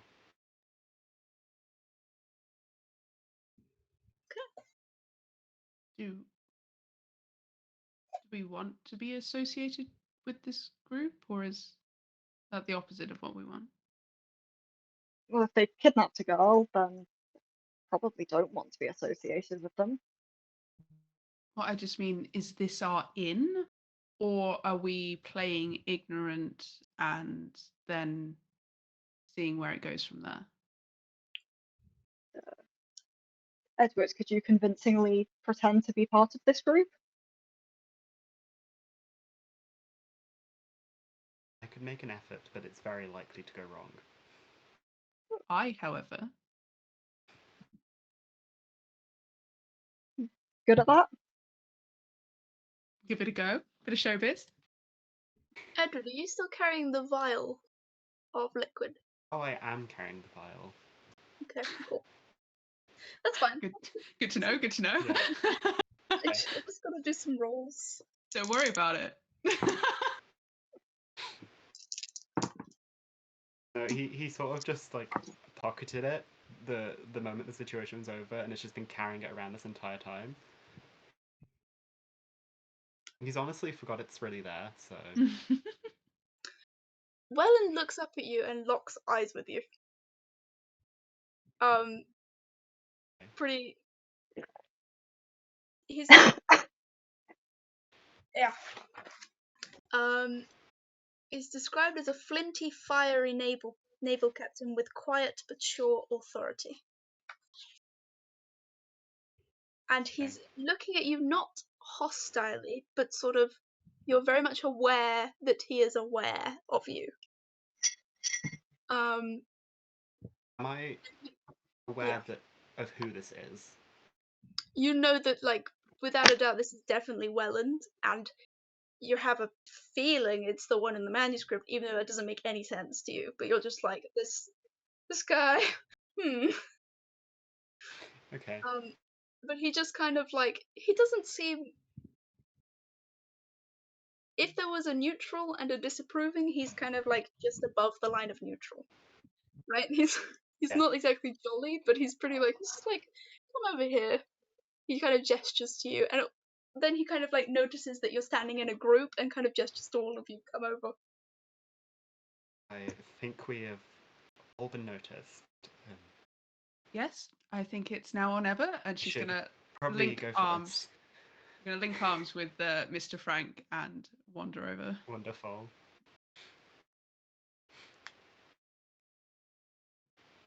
Good afternoon. Can I help you find people? I assume you've come here to speak to me, otherwise, you wouldn't walk in here with that. You are Captain Welland, correct? Yes. Yes. And walk in with what? We've just arrived here. Yes, you've got to. Don't play coy now. I don't know what you're talking about. I'm sure you don't. Or do you not know much? Is that what's going on, or? Very new to this, you see. If you could give Right. me more information about it, that'd be amazing. But So have you taken it or not? That's what I'm. I mean, I took You are something. long, aren't you? I don't fully understand. I'm tall, but Oh. Detective, you know what that means. I do know what that means. I was just looking it up because I can't remember what it is. That means immortal ascended Yep. by an hour. Yep. Like your mom. Yeah, so he's just asking Edward if he is, but the way he's asking makes it quite clear that he is also along. Which, to be honest, you can tell that he wouldn't be an edgelong, he would be something else. But what that is probably something terrifying that you don't want to know, basically.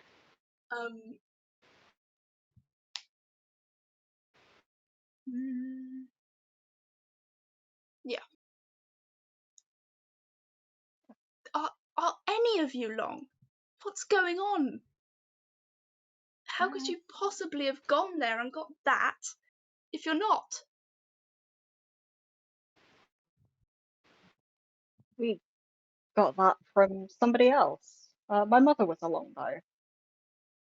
Ah. And who did she ascend under? Keep that to myself, I think. How about you? Why, the Forge, of course.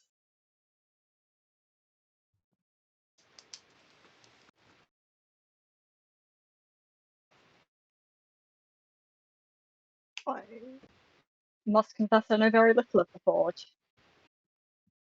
The Forge of Days, the maker of all things, the creator of humanity. Catch up. And none of you even know. Have you not dreamed? I have dreamed, just not under the Forge. Right. Then under whom do you dream? The Lionsmith.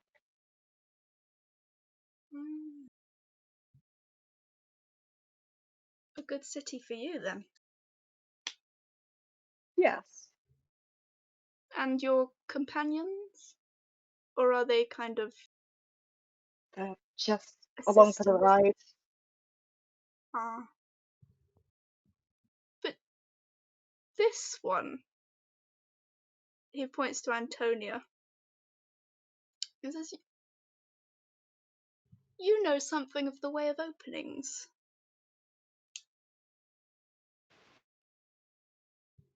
Well, I suppose I saw an opening advertised at my local nunnery, and I applied for the job. It turns out they're quite into applicants. You don't really need much in the way of CV.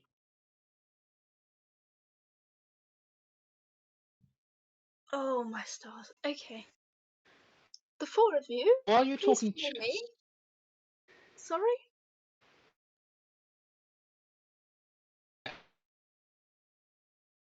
Sorry, you cut out again. You cut out there. Are you talking chess? I please follow me into a private room so that we're not surrounded by the masses. And he just kind of walks off, assured that you will follow him without consulting.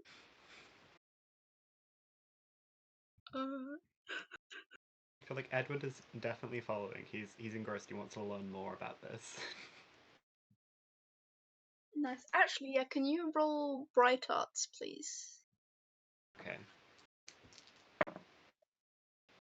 55, so With a- success.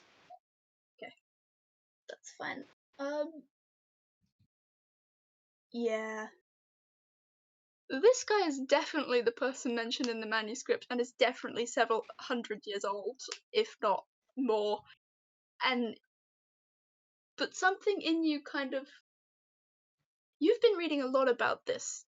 You've been translating the manuscript, yes, but then you have to find other books to support your evidence, and then you end up stumbling into a lot of occult references that maybe you shouldn't ever have seen, and it's kind of scarred your mind, maybe. Something's not quite as it should be. But something in you really wants to join this club. You know the text of the rituals, you know what order you have to do things, you know that you need the Asite to summon a Caligne, right? Whatever that means. And you know that to become something hairless and imperishable, a forge long, you know that you must burn yourself of all other desires.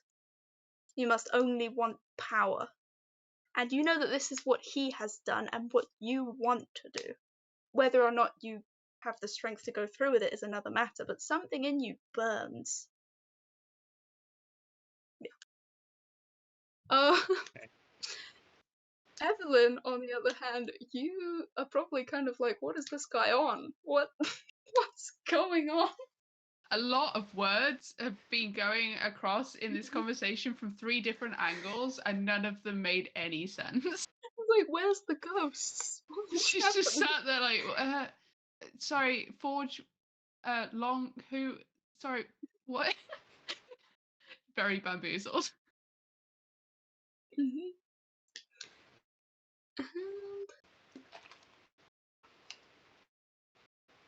Yeah. Okay. So, are you all following? Yep. Yeah. Yep. Okay. He takes you into quite a smart room. There's sort of leather Chesterfields and framed photographs of British important people.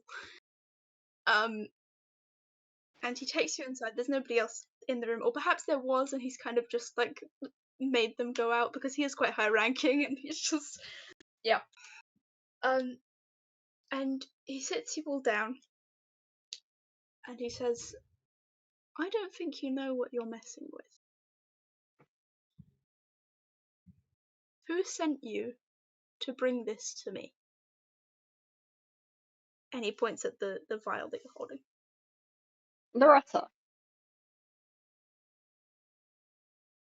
Loretta Howard. Yeah. Well, but she's quite well known and well respected, but she's just kind of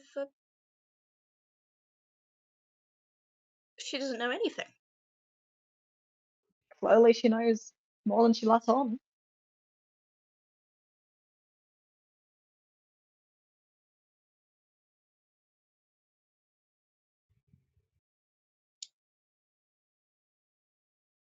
looking for?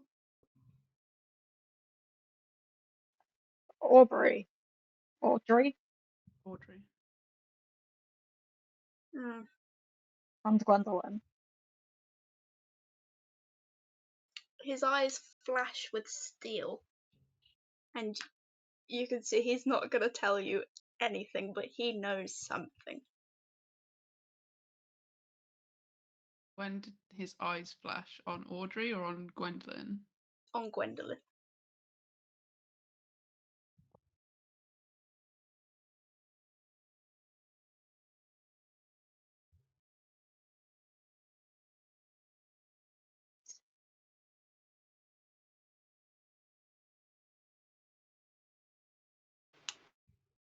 Do any of you want to roll?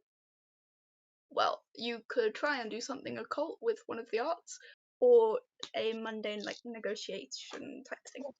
Stab him. Or a social skill. You say stab him. It's an option. It is an option. Yeah, you can stab him. We'll see how that goes. I'm No, in that's favour of okay. stabbing. You do have a knife. I do have a knife.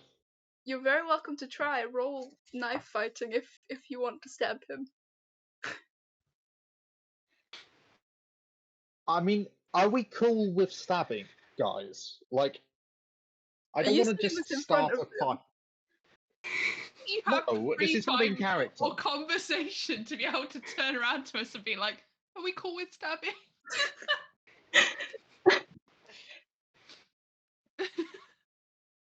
He is Okay, yeah, go immortal, but not Go ahead. necessarily unstabbable.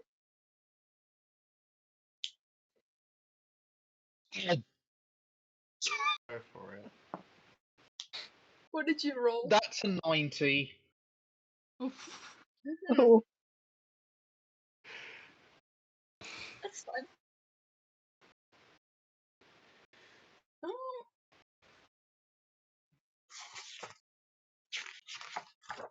Just gotta get his little.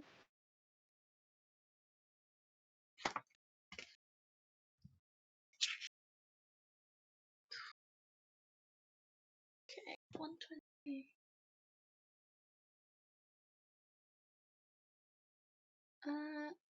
Yeah, okay.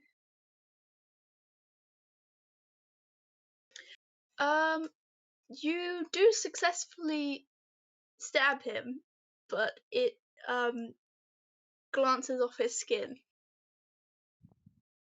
which seems to be kind of the consistency of metal. And he looks thoroughly unimpressed. In fact, as you kind of are you stabbing or slicing? I'm stabbing. Okay, yeah, it like crumples against him. And he just kind of picks it up and just throws throws it on the floor and goes, "And here I thought we were having a civilized conversation." Well, don't blame me, dearie. You know, that's just your opinion. Where I come from, it's actually customary to stab the host with a knife. Yes, I imagine it is. Servant of the mother. Which, in your experience, no one should be able to tell and or know that ever. So that's weird. That's suspicious. Well, you are a clever little bean, aren't you? That's so good. His expression doesn't change. He's just kind of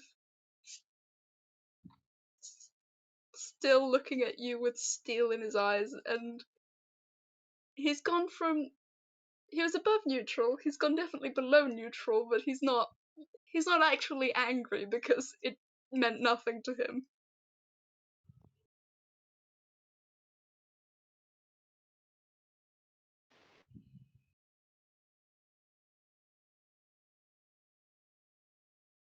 well. If having a polite conversation is out, guess that's all we need from you.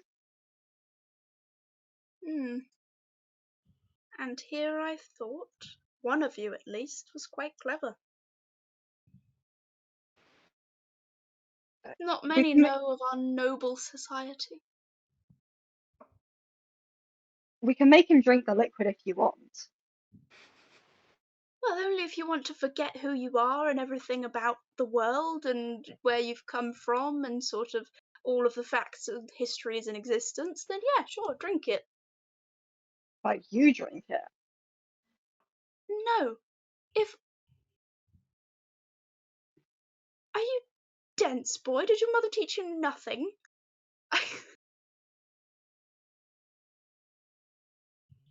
We You could all drink drink it. Nobody should drink the water from Port Noon unless you want to disappear from the world forever. Understand? Yes. Now, sometimes if one is being hunted by certain hours, that might be a reasonable conclusion. But I suggest you don't want to find out.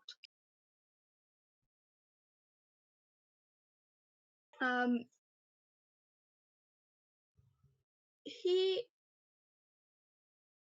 actually, for some reason, and it's probably just because you know about the Endeavour Lodge and he's like, oh, someone knows about my special little club. He still quite likes you, Edward, despite having just been stabbed. I didn't do the stabbing, so. Well, Yeah, that is true. Exactly.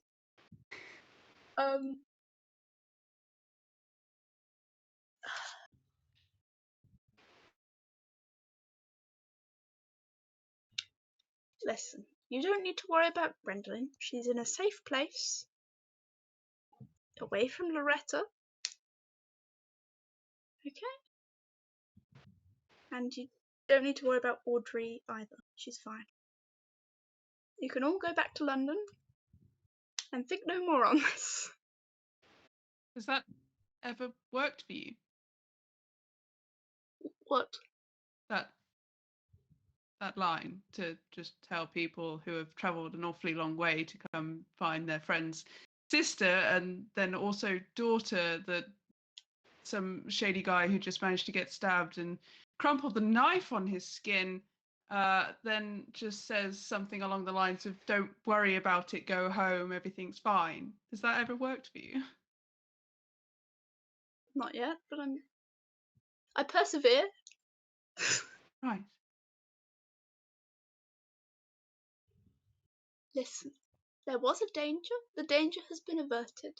Naturally, Loretta will contact you because she wishes to pursue certain paths which do not end favourably to anyone. But the issue is resolved. And what was that issue exactly? Oh.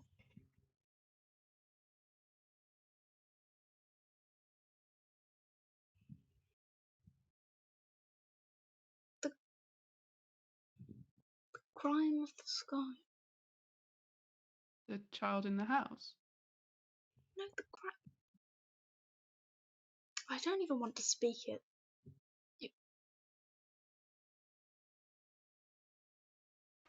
Went along and along, And fall in love,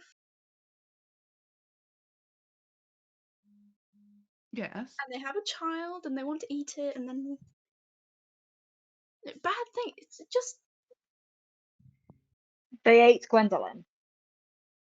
what? No, that's why I took her away.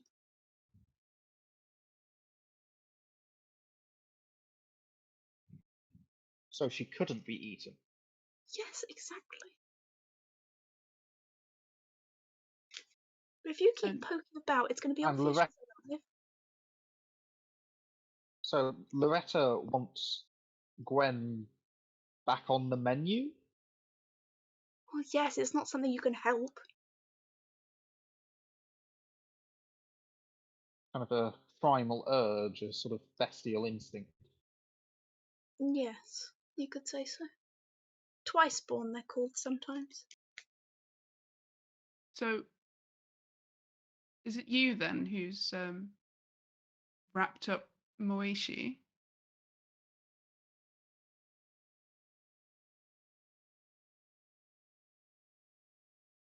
No.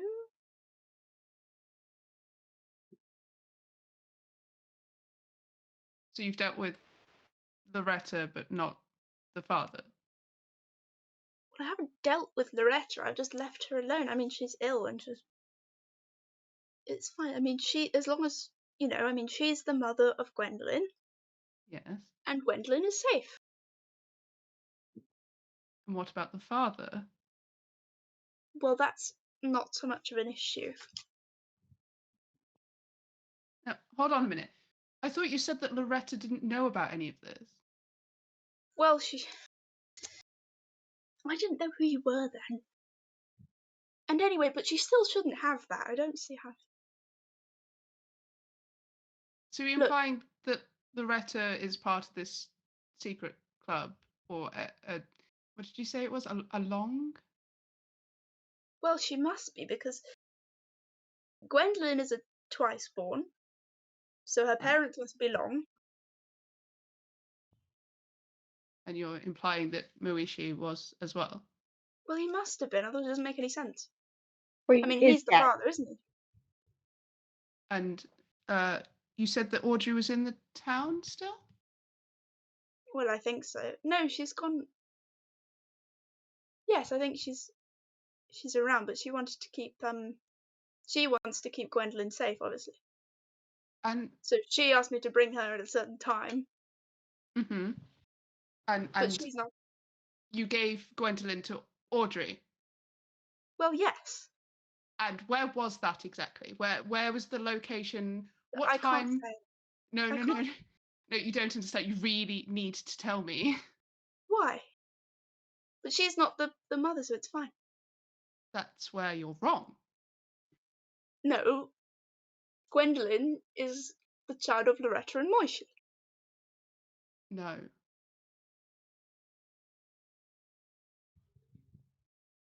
Sorry?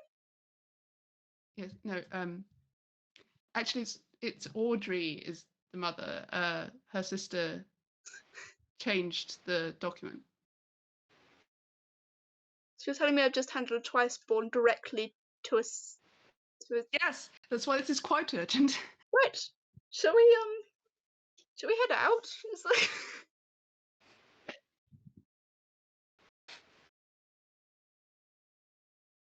Yes, I see. Right. Okay. Well, let's. You can have this knife back, and he picks it up and manually bends it back into place and just hands it back to Antonio. Thank you, dearie. Thank you, dearie. And I am sorry about stabbing you. You must understand. I was very panicked. I am old. Yes. No, I understand that. Yes. Okay. Right. We've probably got to. Do you have transport? I can. No, I'll get some men on it. Right. No, they shouldn't see. we've got a man outside, don't worry. Is he gonna be able to fit? There's four of you. He's down in the boot or I'll something. go in the boot. I'll go in the boot. The smallest one can go on the boat. A nun in the boot. Antonio, can you roll night arts for me, please? Sure. And also 7. Evelyn, actually, as well. Huh? 7. 7. Okay. No, 27. Oh, 27. 11. Okay. In which it is... Both of you kind of get an inkling of this. But, Evelyn, you notice there is a man who's nobody else seems to have seen. And he sort of stood behind you, and then you turn to look and he's gone, and then he stood right behind you again. And he sort of taps you on the shoulder, and he whispers something, but nothing comes out. It's like he's speaking the tongue of silence. It's a very odd apparition and not the kind of spirits you're used to seeing. And suddenly you become sort of aware of some information, some kind of ritual, and you're not really sure what's just gone on.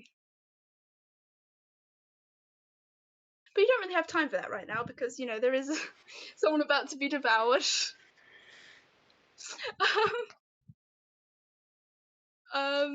And Antonio, you get kind of the same thing, but through a way that you're more accustomed to receiving secret rites, which is just suddenly you know it. It's just been unlocked.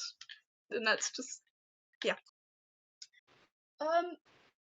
Welland sort of gets into the front seat of the taxi and he just goes, "Drive, man!" Says, "We're going to Fort Kate Bay." And there's a reception going on for an important ambassador or other. It's hard to tell, but again, you don't really have the time to be jotting that down right now. And you can see in the what's it called? There's a jetty. It's sort of a giant mansion, and it overlooks the ocean, right on the coast. And there's a jetty, and you see in the distance, and you notice because Welland is like glaring furiously. There is a small rickety boat with a tiny lantern on the front that a woman is stepping into, and she's sort of huddled over, and she's carrying some books. And you have seen a picture of Gwendolyn. You think probably one in the house. You think there was probably one, but it doesn't really matter because you can't see her face right now. But you just know that that's got to be her. And you can see right behind her, coming out of this building, is this enraged woman, and you know that to be Audrey. And she is spiritually on fire. Not literally yet, but it's only a matter of time. Okay, let's have a look.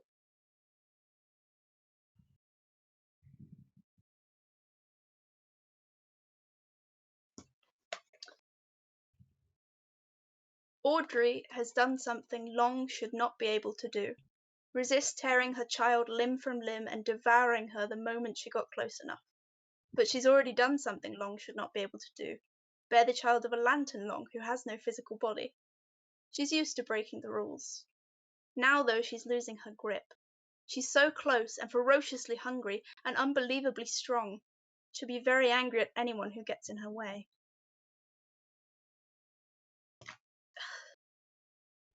Okay. So as you pull up to this event, you are going to be trying, I assume, to physically separate them. Because, I mean, you found Audrey, so you've done what Loretta asked. But this could be catastrophic if she manages to devour her. Yeah. This could end worlds if this happens. Okay? I mean, I guess Evelyn doesn't know that. She just knows. As Evelyn far as she's does worked know out. that, because Oh. Evelyn knows that intrinsically on a primal level that this cannot be allowed to happen. Cool. She doesn't know the mechanics or the kind of occult reasoning, but she sees this and she goes, "Oh no, oh." I'm getting real bad vibes, guys. I'm sensing a shift in tone. I think Doing a really bad energy right now. this is not the vibe. Okay. So you do have Captain Welland on your side, which is a significant advantage. But she is strong and she is on the warpath. So what do you want to do? I want to jump out of the boot and stab her. Right. I will point out Gwendolyn you or Audrey? recently tried to stab a forge one and it didn't go so well, but that's fine. If the child is dead, can she still be eaten? Does she have to be alive? Yeah. Stab the child. New tagline. I'm a woman of the cloth. I'm not going to kill a child. I'm just only like You have 21. a gun. That's. You've been saying it all this time.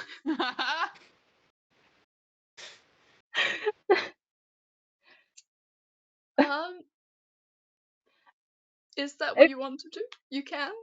I'll shoot her. I mean,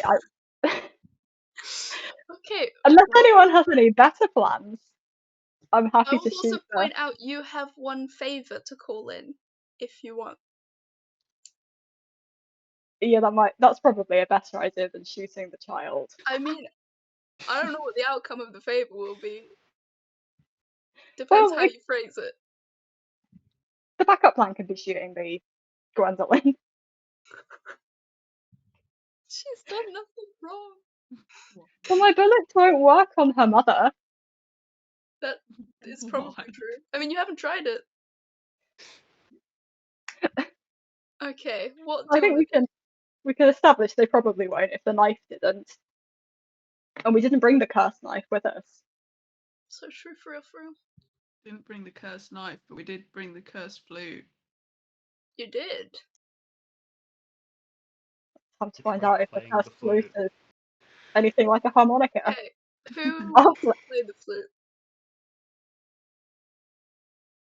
I'll play the cursed flute. Okay. Well, As you touch it, you're at risk of dread again. Four four times! dread. Four Four times, four times! Four Four dreads. dreads. I feel like I have to die with this many dreads. You blow into the flute and it sucks you inside. Yeah, it's just instant death. Yeah. Well, actually, as you blow into the flute,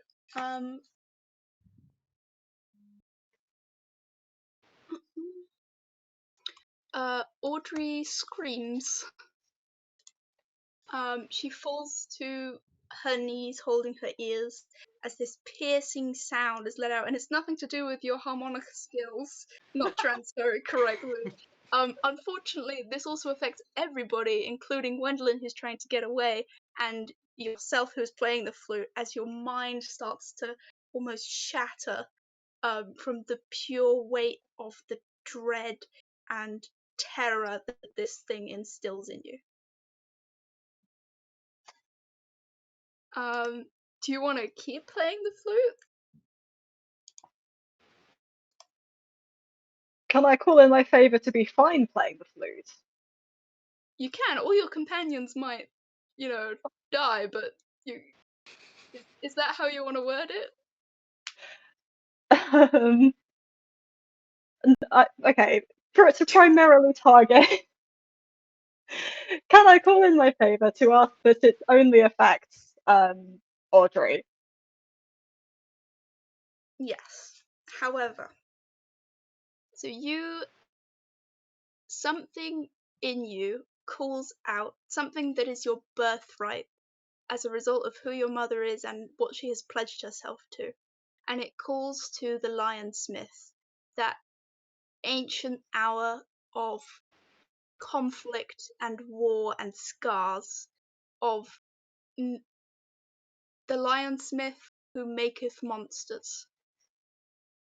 And he sees your predicament, and he sees that you are playing this flute. But that is not his flute. That is the flute of something else, and the Lionsmith does not share. The flute breaks in your hands, but you find yourself becoming something different, something else, something more, something like nothing you have ever wanted to be, everything you have not wanted to be, everything you have run from all your life, and you are it. You are dangerous. You are the sharp edge of a knife. You are the ascent which requires blood, the blood of a forgelong, and there are two in very close vicinity. It's up to you which one you choose to go for, but the Lionsmith will not settle for less than death. Right, so the two were the So it's Captain Willard captain. or Audrey. Yeah, Audrey. That's a nice choice. That's a nice choice. You do not need to roll. You lunge towards Audrey and you tear the metal. You tear her limb from limb, and she is nothing. Maybe she never was. And Gwendolyn looks on at you and thinks, what is this monster? This is worse than the monster that birthed me. This is worse than anything I've ever seen. And she can't handle it, basically. And she just crumples right there as you kill her mother in front of her. She could have And shut the her others eyes. look on, and you see this thing which maybe, well, it's definitely not Detective Rathbone anymore. And maybe it's worse than what Audrey was. What have you unleashed? What have you allowed to happen? What scar have you given the world on this day? And Detective Rathbone is definitely no more. It's not what he was, and never will be again. And Captain Welland looks on, shrugs, and continues walking. A new Long was born this day, just as one was destroyed. Oopsie. But That's a there's very no rude way to imminent talk about threat my to the mother. world. Probably. I'm sure it's fine. Yeah, we did save the world. You Yeah. Yeah. did. Yeah, You Yeah. just we did. unleashed something so horrible. I don't think anything bad happened here, so No. Yeah. And then you all went home and had a nice cup of tea. And I tried to stick the flute back together again. You are I at didn't risk of drink the threat. liquid. Did you At drink least we didn't kill Andy. I think it's a bit rude to call my mother a monster, personally. Wow, I'm sorry. She was a perfectly lovely woman. If you I'm ignore sure. the I'm tentacles. sure. But yeah. So you have all fulfilled your obligations to Loretta. You did find Audrey. Oh no. How am I going to write this letter? Yeah. Dearest Loretta, we Your sister success- is a cannibal. we successfully found your sister. However, However, we also ate her. there may have been a slight mishap. As you kind of are witnessing the birth of this new destruction, the police start to show up because there's been a giant conflict and horrible noises, and people have noticed and they're screaming and running away. So, where is it? Hang on. Oh, sorry, this is very quick, I promise. Sorry.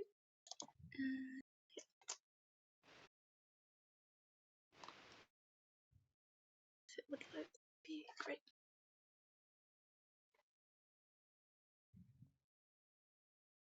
So, yeah.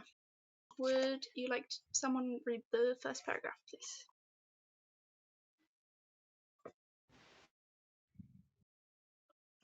Thanks.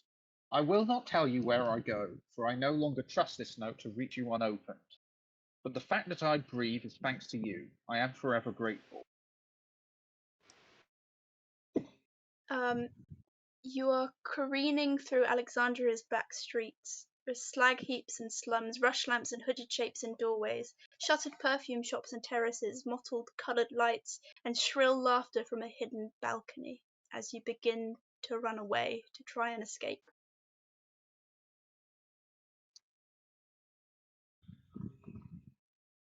And can I have the next paragraph, please? A child of too long. No wonder the lighthouse tormented me. It was the call of my true mother and father, though none of us knew it was so. You run through the black waters of Lake Maratoire. still water punctured with clusters of yellow anemones, a crescent moon reflected back like a grin, mocking calls of nightjars and crickets. And the next paragraph. Dr. Blackwood says I am unique, that the hours have taken an interest in me, and that I am destined for great things. Right now, I only want time to thank Dr. Blackwood can offer me that. Oh, think Dr. Blackwood can offer me that. You run on dark desert roads, grim grey outlines of clouds before the moon, undulating dunes and thorny shrubs, patches of dry grass like eczema. Occasionally there is a gleam of animal eyes reflecting the headlamps of your car. And the next one. I felt the edges of the house in Alexandria. I smelt its sweet air, but I did not know the creatures that hunger there, or the merciless of its laws. Mercilessness its laws. Now you're in the scrubby, stony outskirts of Cairo, low stone buildings with cloth for doors, a network of dusty streets and gas lamps, a glimpse of a large, turgid snake coiled a little too close to the road.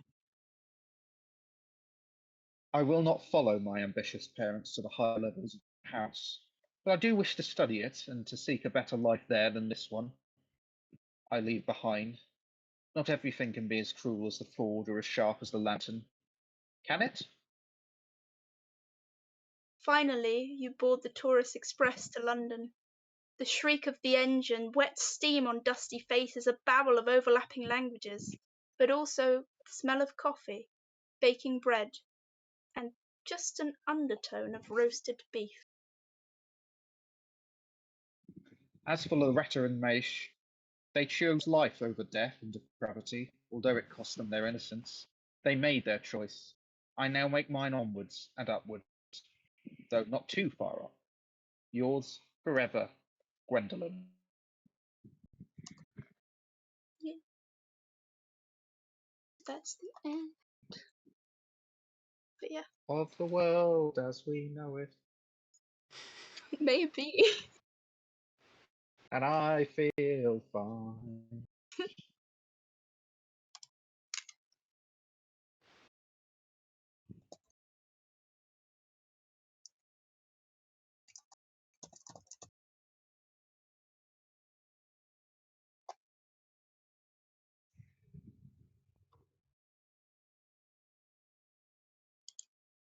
Thank you for being a part of Sense and our work to create a world where no one is left out of life, no matter their disabilities. With the help of amazing people like you, Sense has expanded our support to over 30,000 people who are deaf-blind or have complex disabilities, parents, carers and siblings. That's 2,000 more than last year. Your generosity has enabled us to show 6,000 children and families new ways to communicate, connect and play, and give 3,400 people a chance to escape loneliness and enjoy companionship and laughter. This year too, 10,000 people loved getting stuck into our inclusive arts, sports and wellbeing activities.